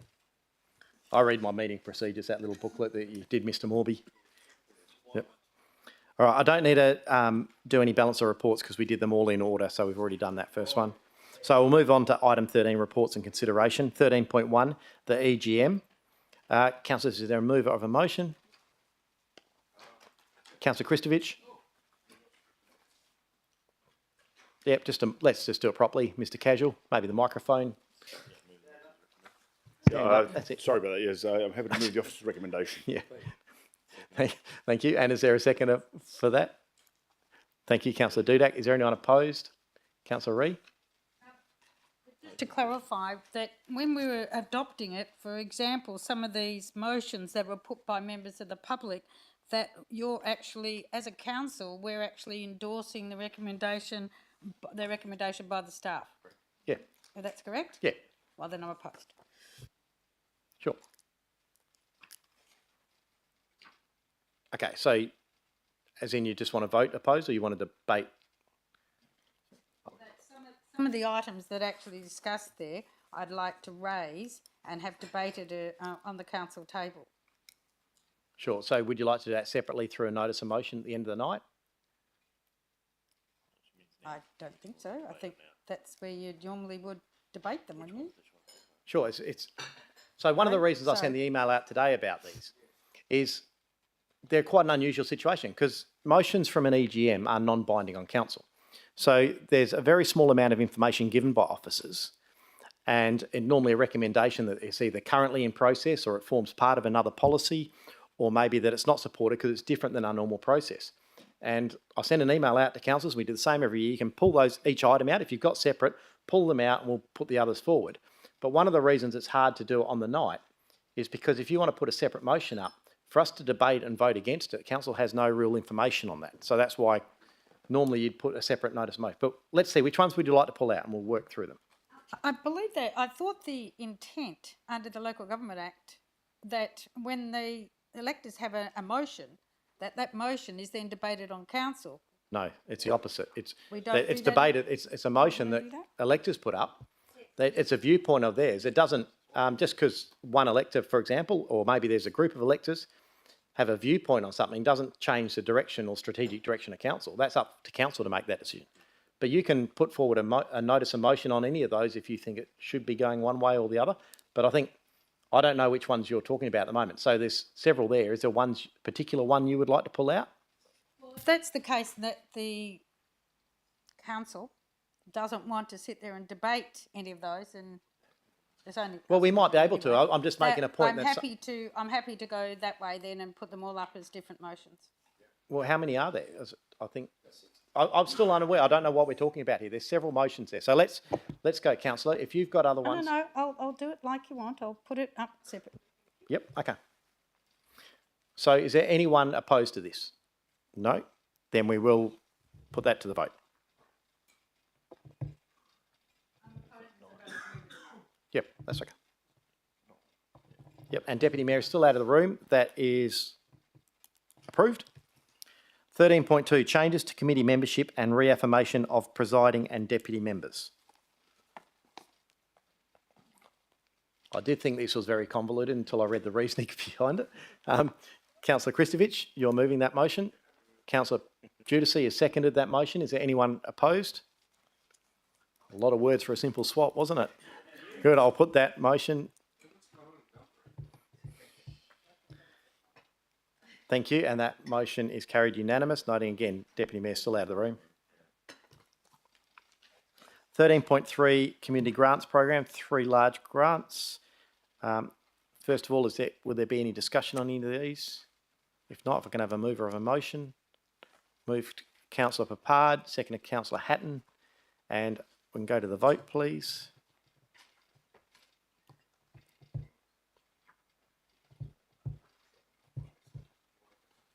I've got a couple to go. I've got Councillor Ferrante and Reid. Thank you.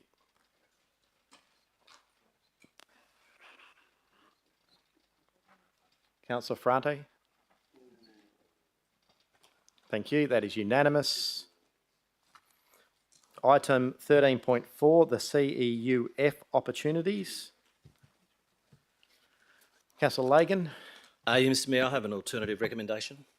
All right, so are there any discussion here about the confidential attachments? No. All right, so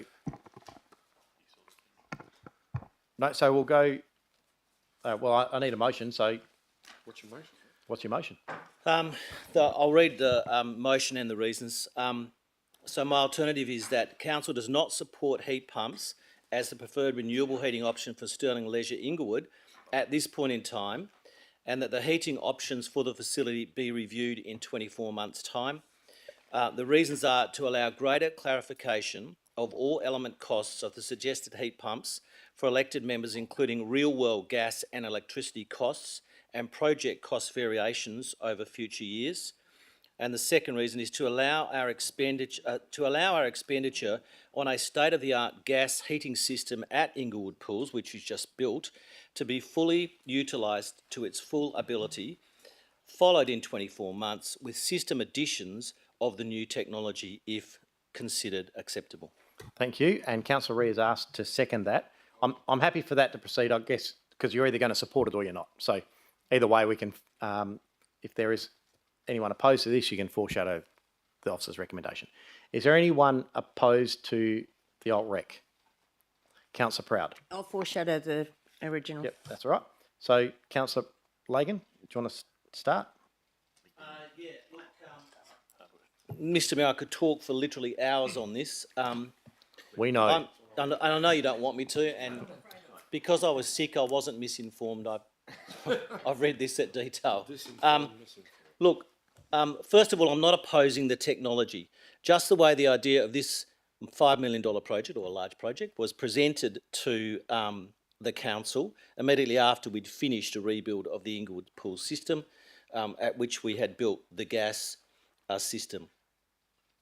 Some elected members will say it's great, it's progressive and helps meet our carbon emission targets. Well, not entirely, because to do so we've had to agree to a PPA that is costing us money with some renewable power within the PPA, but we had to go and spend $320,000 over 3 years to buy RECs. Now RECs, which are basically carbon credits, but you can debate whether they are or aren't, it depends on your reading. But let me just read some stuff from an article on carbon offsets and achieving emissions reductions goals, explaining carbon neutral, net zero carbon, 100 renewable energy.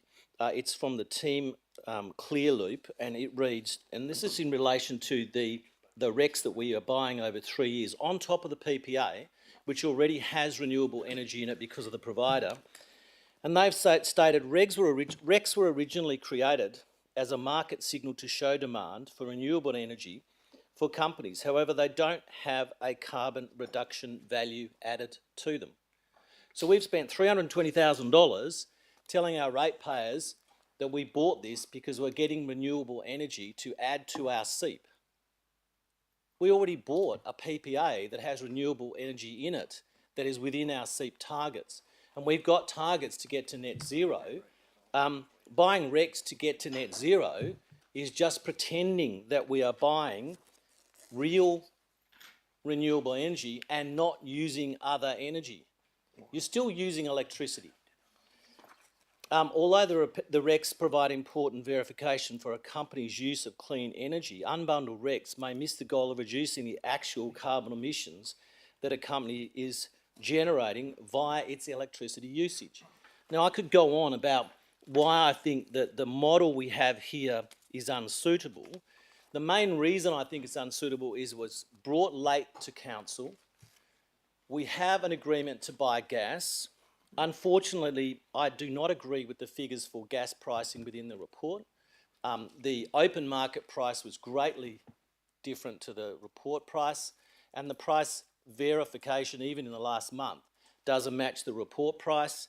That's why I've said that the reason is we need to know about the projected future costs of electricity and gas. The final reason I have an issue with this being presented to us, again, is not the technology. I agree with the technology. We've just put in a gas plant, state of the art. It seriously is one of the best you'll ever see. We should do tours and maybe people could donate $2 to have a look at this fantastic system. It is world class. We bought the gas, we bought the system. Yes, we want to put heat pumps up to shore up the system in future years, but we're being told essentially by officers, if you don't do it now, you miss out on the funding. Well, Minister Bowen isn't going to stop this funding. And the re-election of this Labor government has made it very clear that renewable energy and funding for renewable energy projects will continue for the term of this government. So for the next 3 years at least, they're still going to be doing these grants. Just because we miss out on this one second round grant, because we didn't apply for the first one, doesn't mean we can't apply again. The costs that I have got back, and I've shown the CEO, are greatly higher than the costs that are shown within the report. Substantially higher.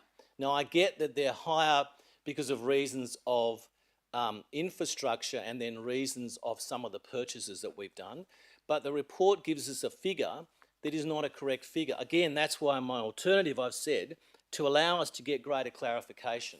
In 24 months' time, we can come back and say, right, we now understand the gas price a bit better. We understand why we bought Rex. We understand why we're paying for the PPA through Walgett. It's actually quite a good deal.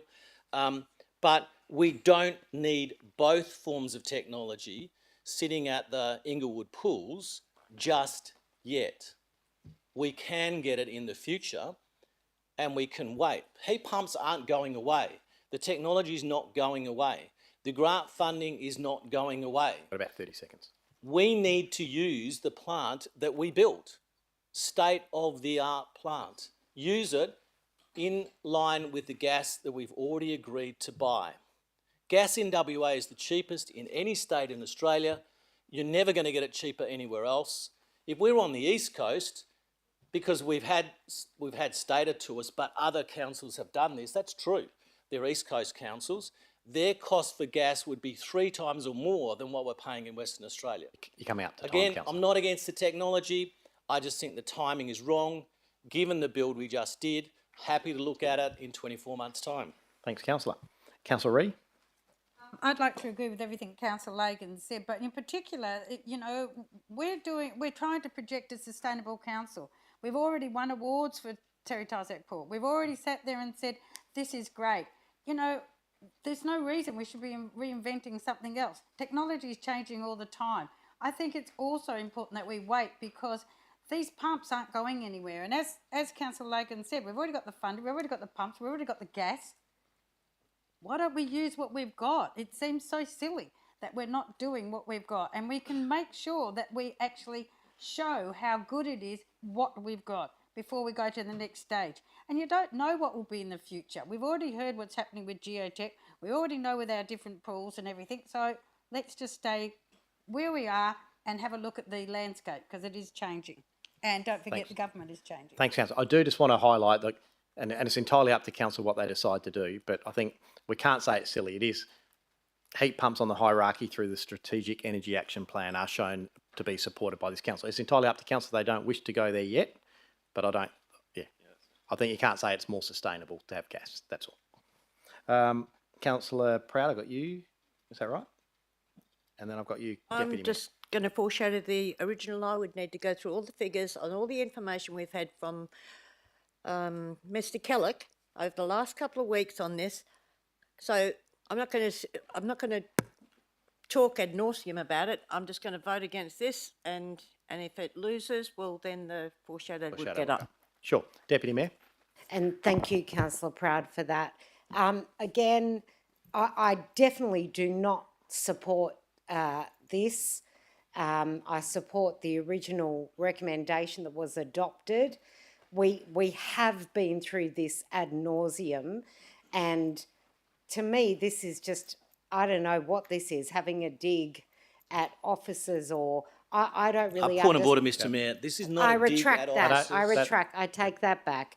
Well, I guess the point, in fact, is this: we have one option that will give us sustainable heating to our leisure centres, and it will be at a much reduced cost. And then we have another option. I can't comprehend why we wouldn't be looking for highest and best dollar outcomes for our residents by agreeing with this, the notice that is before us. We would not be doing that. Through you, Mr. Mayor. Point of order, we are doing that, but in 24 months' time. Thanks. No, not necessarily. So there's no point of order. That's fine. Not necessarily. Through you, Mr. Mayor, I would like to ask of the officer, of the director, to please, in very short, sharp terms, give us a very brief overview as to why we should be supporting the heating option, aside from the few $1 million that we stand to save our residents. Because renewable electricity is more sustainable than gas. Let's see what Mr. Murphy comes up with. Yeah, and perhaps Mr. Kellock will add as well. Thank you, Mr. Mayor. Absolutely, we provided information. We've done various calculations in different scenarios, and in all scenarios, heat pumps are cheaper. So if you, council, are concerned about the cost, we can demonstrate that heat pumps are the cheapest option. Then we lead, if cost isn't the main driver, then you talk about the Sustainable Energy Action Plan, Heat pumps are clearly identified there as something that we should consider. And, we've looked into the technology and it absolutely does the job, tried and tested around the world. And it reduces our CO2. So remember that instead of burning gas, we'll be using small amounts of electricity. And a lot of that electricity will come from an upgrade of the solar system on the leisure centre. So it'll be sustainable electricity, and overall we have a huge reduction in our CO2 emissions. So if we want to meet our targets, we have to do this in that respect. So there's a number of reasons.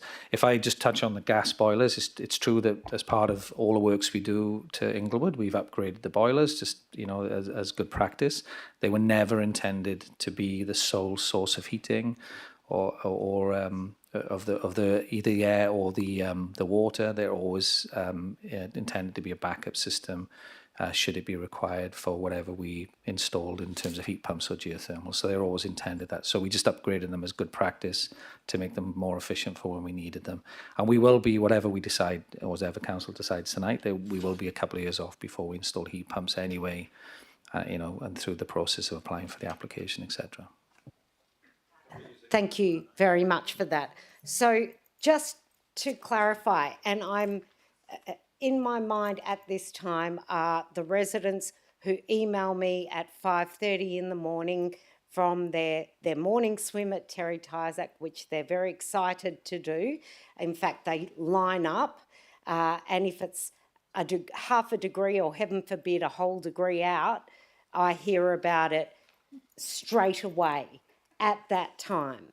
Now, just to be very clear, if you support cheaper, cleaner and more reliable heating, you will not support this recommendation. Understand this alt-rec. Understanding that all of our leisure centres have a redundancy system. We too have a redundancy boiler system that is best practice, okay? But if you want cheaper, cleaner, more reliable and more cost-effective heating, you will not support this alt-rec. Thank you. Thank you, Councillor. Are you really up at 5:30?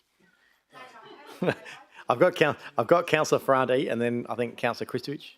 Yeah, Mr. Mayor, quick question. Can the officer tell me, and I think I know, but I'm not quite sure, how many councils around Australia have implemented the heat pump system? Ms Murphy. Mr Kelly. Through you, Mr Mayor. I don't have a exact number of councils that have, but there was a link to a report on aquatic centres that listed a whole lot of successful applicants in round one. Some of the councils I have in front of me, City of Armidale has installed a heat pump system, Blue Mountain City Council, Inner West Council, Ku-ring-gai Council, Leeton Shire Council, Northern Beaches Council, Wagga Wagga City Council, Wincarriby Shire Council have all moved towards heat pumps and electrification of their heating systems. I'll say again, I don't have an exact number, but Councillor Ferranti. Mr Mayor, follow-up question. How many councils on the top of the head does the officer know have geothermal pumps? Oh, Mr Kelly. Through you, Mr Mayor, again, off the top of my head, not aware of the exact number. I'm aware of Coburn Arc has geothermal. Numerous private schools have it. You aware of any other? Where are you heading, Councillor Ferranti? You sound like a lawyer who's heading somewhere with a... Yeah. I'll leave it to the vote. All right, Councillor Christovich.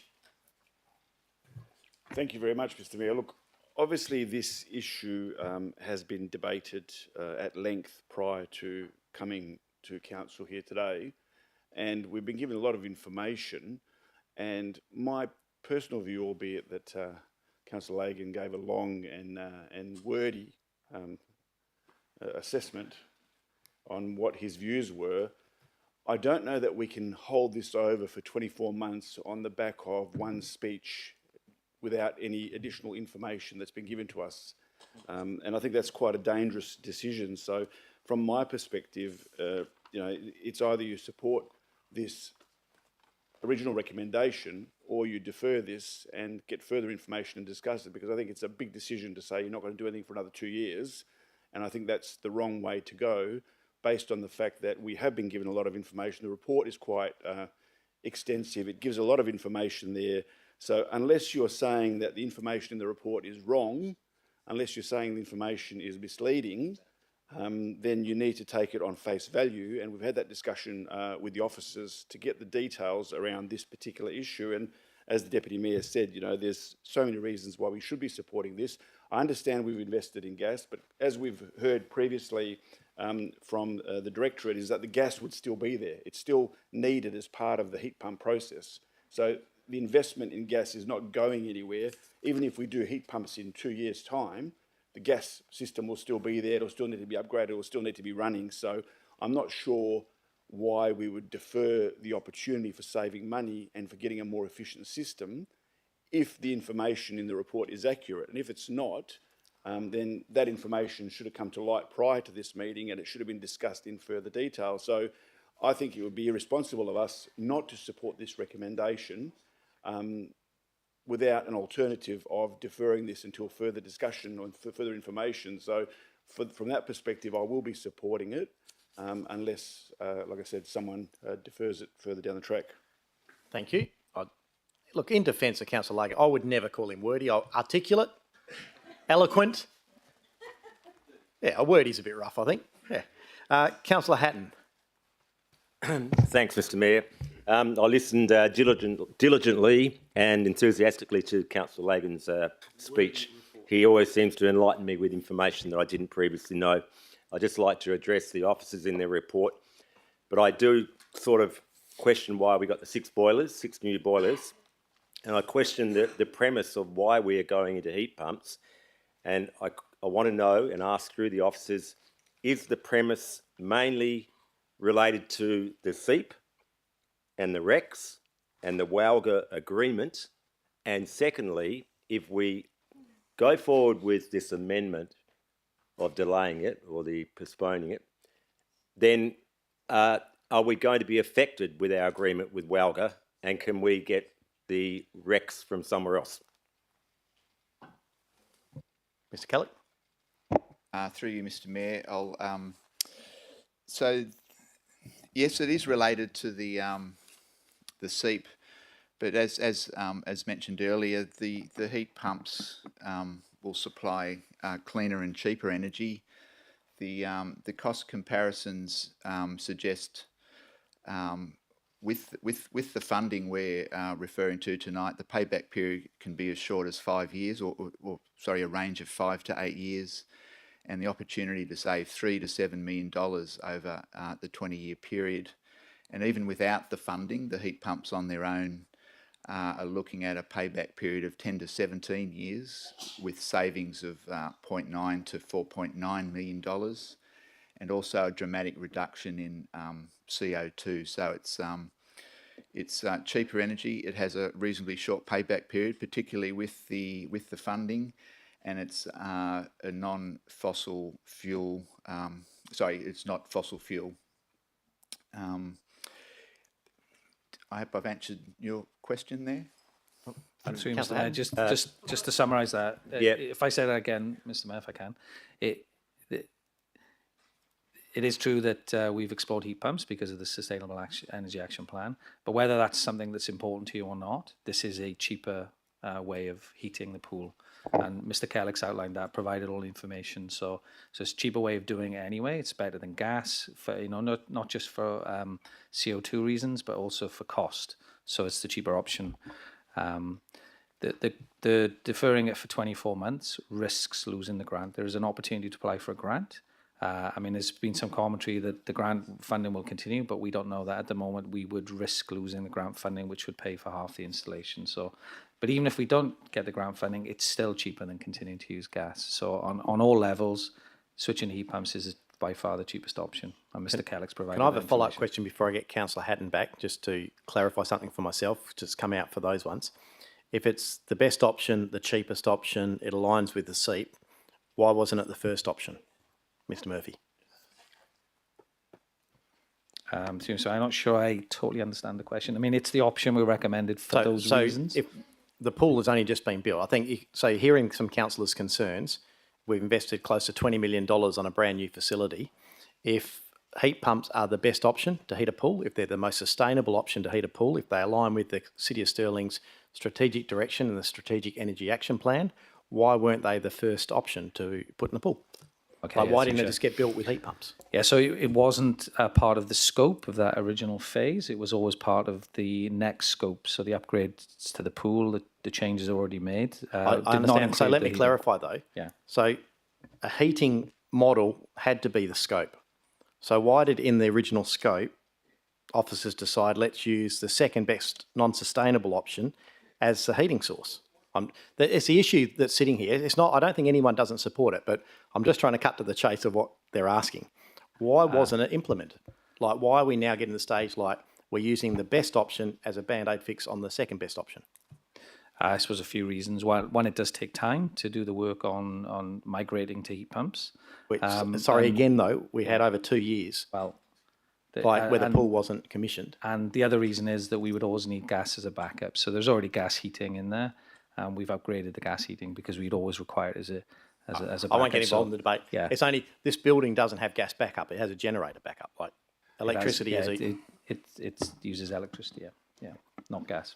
No, but that's what I'm saying. Heat pumps use electricity, renewable energy. Why can't the generator back up? Anyway, let's not get into it. I don't want to get into debate. Councillor Hatton. Yeah. So can I ask, the boilers that are there, the 6 new boilers, I believe, the return is $303,000 in the first year, and extrapolate that out over several years, we get a return on the heat pumps or the boilers. Thank you. Mr Murphy. Mr Kelly. Do you understand the question? Through you, Mr Mayor, I believe so. The return on investment is on the investment in the heat pumps, and that so the investment in the heat pumps reduces the use of gas, which reduces costs, which pays back our investment in the heat pumps. So the gas boilers are, I guess, what you'd call a sunk cost. They already exist. And what I was going to add earlier was, in a similar scenario to Scarra Beach Pool, where on construction we installed both geothermal as a sustainable energy and gas boilers as a backup. Just a quick further through the Mayor. Will there be less duress, wear and tear on the boilers if we get heat pumps? Would you expect them to have a longer life? Yes, they'll be sitting there.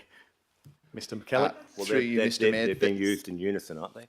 They will be. They won't be used in unison, but they certainly will be there as a backup, and they will be maintained so they can be used at short notice, which will involve sort of firing them up once a year as part of the maintenance program. So there is a minor cost to keep them maintained and operable, but the intention is to use the heat pumps all the time, if not almost all the time. So I fear, Mr Mayor, we're back to square one again. Possibly redundant boilers that we spent a fair bit of money on. And again, I do respect the officer's decision-making and report and movements. So I'll rest it there. Thank you for the opportunity to ask those questions. Thanks. We're getting close to the end of this debate, I'm sure. Councillor Ola, I think you got a question. Then we might go to Councillor Lagan to close. Thank you. I just want some clarity that I've heard correctly, that if we go with the heat pumps, it's taking 2 years before we actually install them in the pool. Is that correct? Mr Kelly? Through you, Mr Mayor, so we're in the process, subject to approval at Council tonight, we'll make the submission for the grant application, and the allowable project time is 2 years. So again, subject to approval, we'll be moving into a design process when we find out whether we've been successful, which I think is about September of this year. So more or less, the heat pumps won't actually be physically on site for 2 years. Noting there's no money on this year's budget for Council's contribution. So if we got to wait 2 years, and like Councillor Lagan said, that if we postponed it for 24 months, then if we can do that, then we can see that there are other alternatives in 2 years. So we've still got that 2-year wait. So I won't be supporting the heat pumps tonight. Thank you. Councillor Giudice, you got a question as well? Thank you, Mr. Mayor. Just wondering if we could do a procedural motion to defer to the next, I suppose, CEU funding opportunity, and so that we can actually have this fully considered. I'm sorry, I'm not understanding the next meeting. Or next meeting. Well, I'd Move a procedural. I'd like just to move a procedural to defer it. We can if you want. I just don't understand why we'd do a procedure when we've done a procedural to get to this meeting. Well, I still don't. I mean, I suppose Councillor Krsticevic was talking about. I don't think we've got. I mean, all the information, and even Councillor Lagan has alluded to actually determine this pretty important decision tonight. And I'm of the opinion that the gas is very new in this facility, and the heat pumps, as much as it's a very well, I think it's a known quantity, but I think it's too soon for us to determine it for this leisure centre. So that's to the next meeting, I've asked. No. So, but let's be clear. I'm not trying to make it so you can't do a procedural, but the information's come to council. There's been procedurals to get to this meeting. It has been held over. This is the last meeting if council wishes to decide to do this to get the grant funding. If council decides to support Councillor Lagan's, it's basically saying, well, we won't apply for this funding and we'll wait for further information and further the testing of the gas or understanding of it over a period of time, and then it can be reconsidered, which is effectively what you're suggesting. Yes, Mr. Mayor. I mean, as I say, I know there's more funding coming, and I think we should schedule or foresee that coming, and then that's. But I think you're effectively supporting Councillor Lagan. That's well, I don't think it's. I think it's going to happen sooner than 24 months. Is my suggestion. Yes. This opportunity, the next funding opportunity arises. That's what I would be suggesting. Has he moved the procedure? Yeah, I'm seeking to move. No, but I think, councillors, can I just have some quiet? I don't think that's a procedural. I think a procedural is just redebating this exact same item in 2 weeks' time. Councillor Lagan's motion, I don't think precludes it from coming back sooner. I think it's just saying I think he's saying, I think you're actually supporting Councillor Lagan. Yeah. Yeah. Within 24 months. Yeah. But how about, Councillor Lagan, would you accept yours to say reviewed within? And just keep a bit of flexibility there. Within 24 months. And that way, I think it gives it option to, it's just, I think it's easier. Good. Councillor Lagan, do you want to close debate? Yeah, I will close debate. Give the numbers, mate. In your eloquent. Yeah, I'll try not Less to be. wordy. I'll try not to be too wordy. Less wordy one. Noting we have been going for 3 hours, councillors. A couple of questions first, Mr. Mayor, through you, then I'll quickly close. Just in response to a couple of things that came up.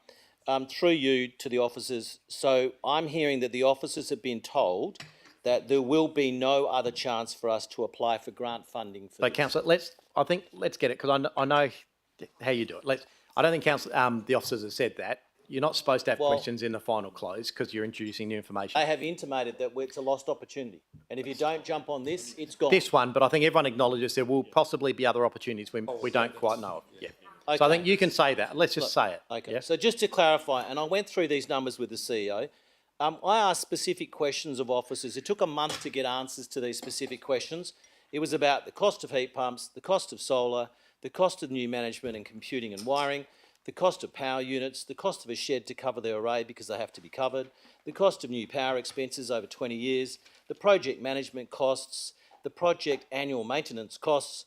That came to $8 million. If you believe in a cheaper option, let's just spend $8 million. Now, that breakup, the CEO has told me, there is a breakup in it. But the bottom line is, with gas and the heat pumps right now, it's more expensive. It's ratepayer money that we're spending. Ratepayer money just built the gas plant. I've said at the start of my debate, I'm not against this technology, but don't tell me go for the cheaper option and spend another $2 million, almost $5 million of ratepayer money to look for something that we can get in the future anyway. I'm not saying don't do it. Let's just use what we've got. Go for the heat pumps when we get a bit more information. We still do not have figures that are clear on the price of gas. We've asked, a number of elected members have asked. We're still getting different figures. Some of the figures that we got back about, I mean, just on heat pumps. Are you guys aware that heat pumps run on electricity? The panels alone will not provide enough power because they don't work at night. So we have to buy electricity. It's a cost. It's not a saving. It's a cost. Go ahead, throw these 32 heat pumps down. You will pay more for power immediately. Ask anyone in the market where power's going, it's going through the roof. They still will use power unless you put hundreds of panels around the Tyzac pool area. I love the idea. I love the fact that it's been put to us. I take the Mayor's points as well. Why was this magic result not given to us in the first place? Because every officer would have known about this. It's what they do daily. And heat pumps are not something that were invented 15 months ago. They're over 20 years old. I'm saying let's just hold it for a second. Don't say we can't apply again for grants, because we can. Let's look at the costing, use what we've got, and yes, we might get more funding and then the ratepayers won't have to pay as much. Good, and with that closed debate. Councillors, when you're voting, because sometimes it gets reversed in people's heads, let's be very clear, you're supporting Councillor Lagan's motion, seconded by Councillor Ree, but the council does not support heat pumps at this time. If this fails, then there is a foreshadowed motion. So I will put this one to the vote. You do not support the heat pumps at this time.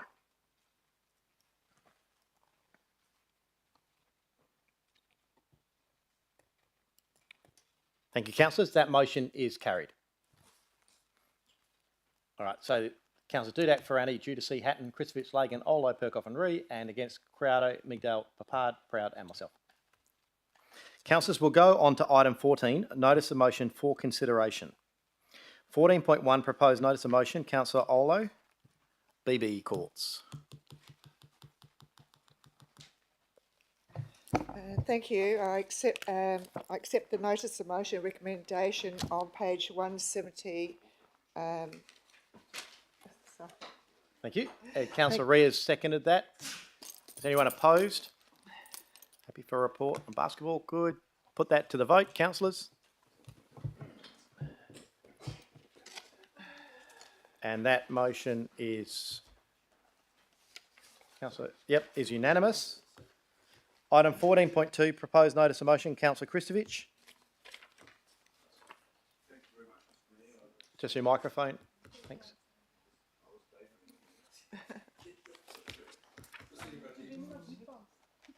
Thank you very much. I've got a suggested alternative recommendation, which I'm happy to support. That should be up on the board. Do you want me to read it out, Mr. Mayor, or do you want to take it as read? No, I think you can read it. It's your motion. Okay, so. The motion reads, 1, that council receives the Scarborough Beach Precinct Crowded Places Assessment Status Update and notes that the Scarborough Beach Precinct Community Safety Improvement Project has been listed for consideration in the draft 25-26 budget, and 2, that the city engages with relevant state and federal government departments to communicate key recommendations from the Scarborough Beach Precinct Crowded Places Assessment and identify appropriate grant funding opportunities to enable implementation. Is there a second? Councillor Papard. Is there anyone opposed? Question, Councillor. On page 179, it says that it's estimated at 1.5 million. Been included in the council's draft budget of 500,000. City sought funding from parties recently, but no commitment was forthcoming. I'm concerned. We have got more suburbs in the city of Stirling than Scarborough, and mind you, Inglewood has its fair share of inappropriate people at the moment, like Innaloo, Balga, Doubleview, quite a few other places has as well. However, I am concerned about the allocation of this amount of money to one area, especially when there is no commitment from anybody. I mean, I can't believe that with all the electioneering that went on down there, that we couldn't get commitment. But I did record... You should have got up, councillor. The Nats. Okay. Let's get Mr. Quirk to provide some advice. I shall not comment on that one.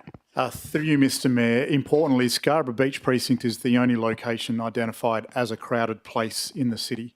So there are a number of criteria that add to that in terms of the scale of events held in a location, just the general nature of business and event and community activities, the high volume of people ultimately. So this isn't about funding being directed at Scarborough versus other locations. The crowded places assessment identifies Scarborough Precinct as a high-risk location and therefore requires certain infrastructure and management techniques to manage the risks that come with that.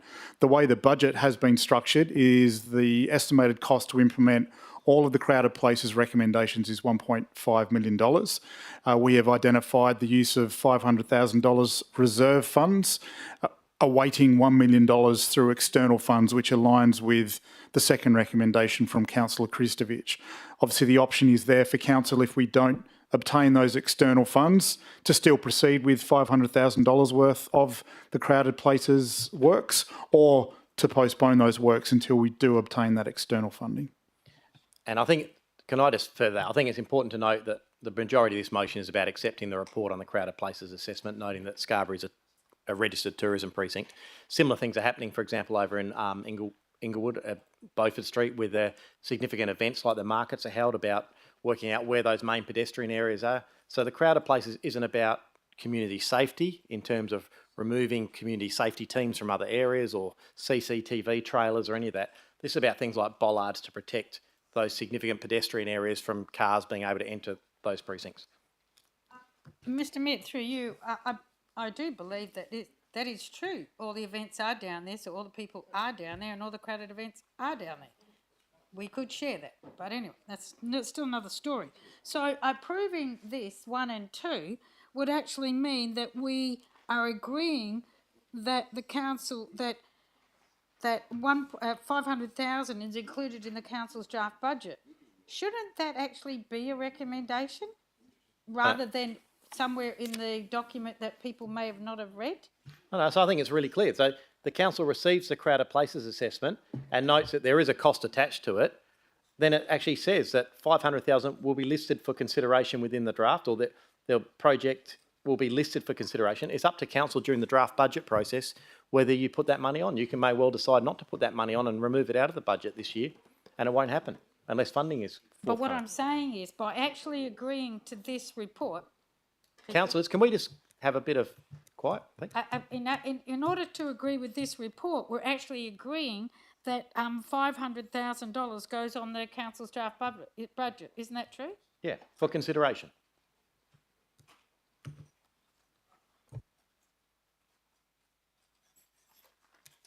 Councillors, Papard, was that a twitch?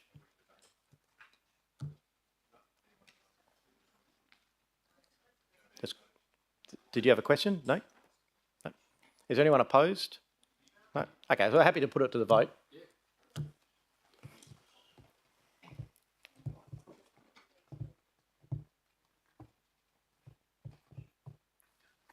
Let's get on to it. Councillors Dudak and Ree, got to go.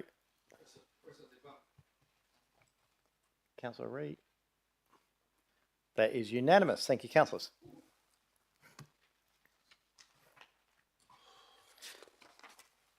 Councillors, proposed notice motion 14.3. And Councillor Andrea Criado.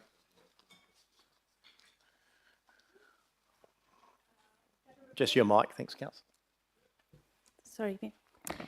That the report be presented to the council meeting to be held on 12th August 2025, providing a status update on implementation of the Mirrabooka Town Activity Centre Plan and identifying the potential for the various city assets located in the town centre to achieve positive land use, economic and social outcomes for the region. Yep. Thank you. Great. Is there a seconder for that? Councillor Dudek, are you happy to second that? Yep. Good. Is there anyone opposed? Question, Councillor Ree? That we actually did, I've got no objection to this because I actually think this is money well spent. But I did think that there was a report done on Mirrabooka when we looked at the public transport issue at one time, that at that time we actually had a report about the different, what, city-owned, not city-owned, when they were trying to put the bus station on the one other side, if they recall that report. So I thought we did have one on the city versus the I think a long time state. ago. There has been reports come to council, but I think it's timely in the sense there's a significant investment going in the city at the moment, and there has been some movement in some of that property, and there's been some engagement, obviously, with state government. So I think it's a timely, well, it's up to council, but I think it's a timely motion for us to consider getting an updated report on that and bring it to the fore. Yeah, I would think that would be an important part of it. Can I put that to the vote?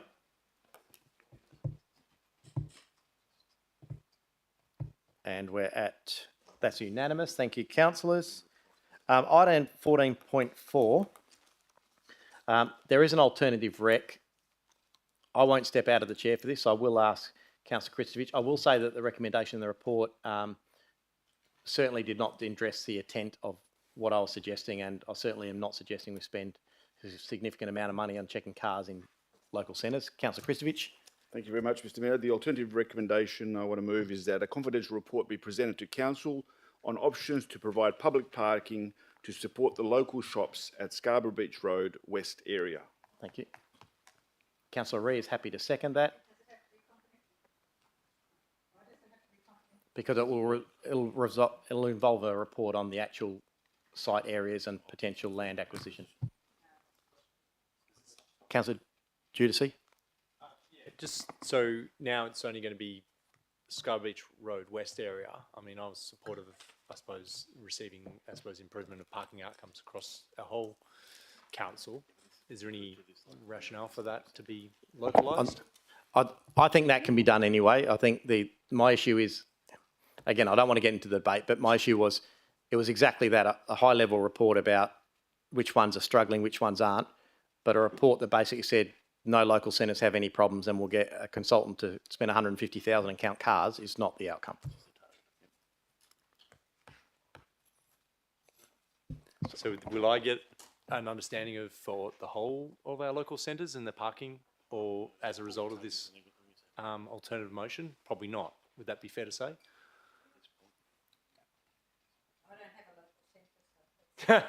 This is specific to one centre which has an issue. Well, why don't we just identify that, or is that the reason why we're going confidential? Yeah, that's why it's confidential. So why don't we just... We don't want to identify it. Yeah, I get that. Yeah. Yeah, I think we can take some of the other stuff offline. I was trying to be very discreet because there's a significant issue and something that can be addressed, I believe. Thank you. Is there seconded? Is there anyone opposed? No. Then I'll put that to the vote.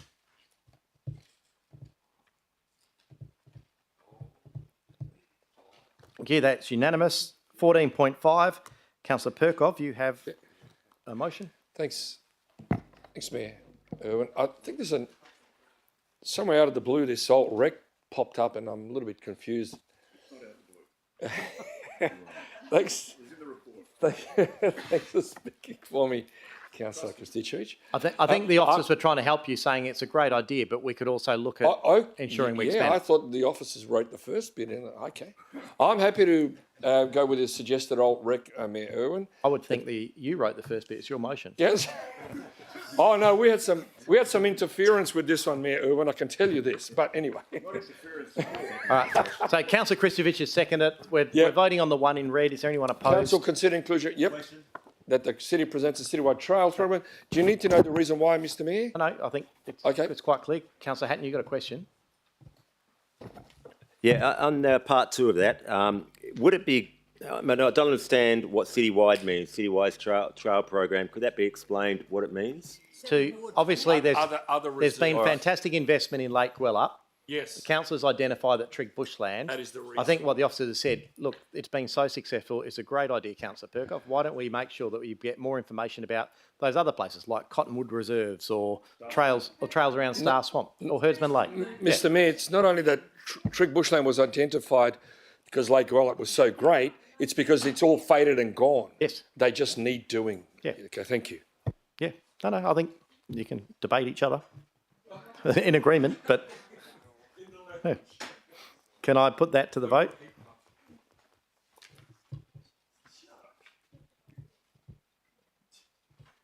Thank you. And I think I've got one to come in. That's it. That's unanimous. Councillors, go on to 15. Are there any noms you wish to raise this evening? I'll start. Councillor Corrado.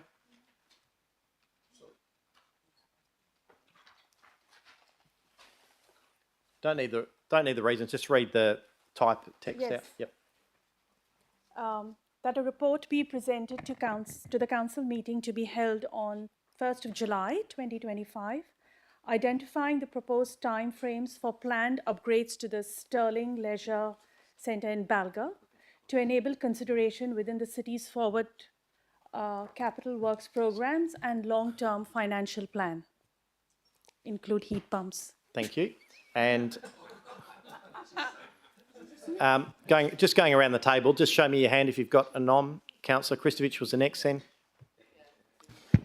Thank you very much, Mr Mayor. I've got a notice of motion that reads that a report be presented to Council in November 2025 outlining a framework aligning with the Public Open Space Strategy 2021 and Urban Forest Plan 2024 and other relevant strategies for improving and developing a diverse range of public open space across the city, and B, that priority areas and reserves across the city for improvement within the next 5 years with budget consideration as part of the annual budgetary process. Thank you. Going back around, I've got Councillor Perkov. Yes. You don't need a second. It's just putting up. And it's in November. Councillor Kristovich might not even be able to. No. Councillor Proud. Thank you. That a report be presented to the council meeting to be held 12th of August 25, identifying the proposed future planning for Sterling Community Centre in Aloo. Thank you. And Councillor Reid, finish off. That a report be presented to the August 2025 Community and Resource Committee meeting that informs council how many welfare checks are being conducted each year, how are welfare checks referred and managed directly to the city officers, and those which are referred to partner organisations with formal or informal arrangements who have the expertise to respond. Thank you. That is the end of our noms that you wish.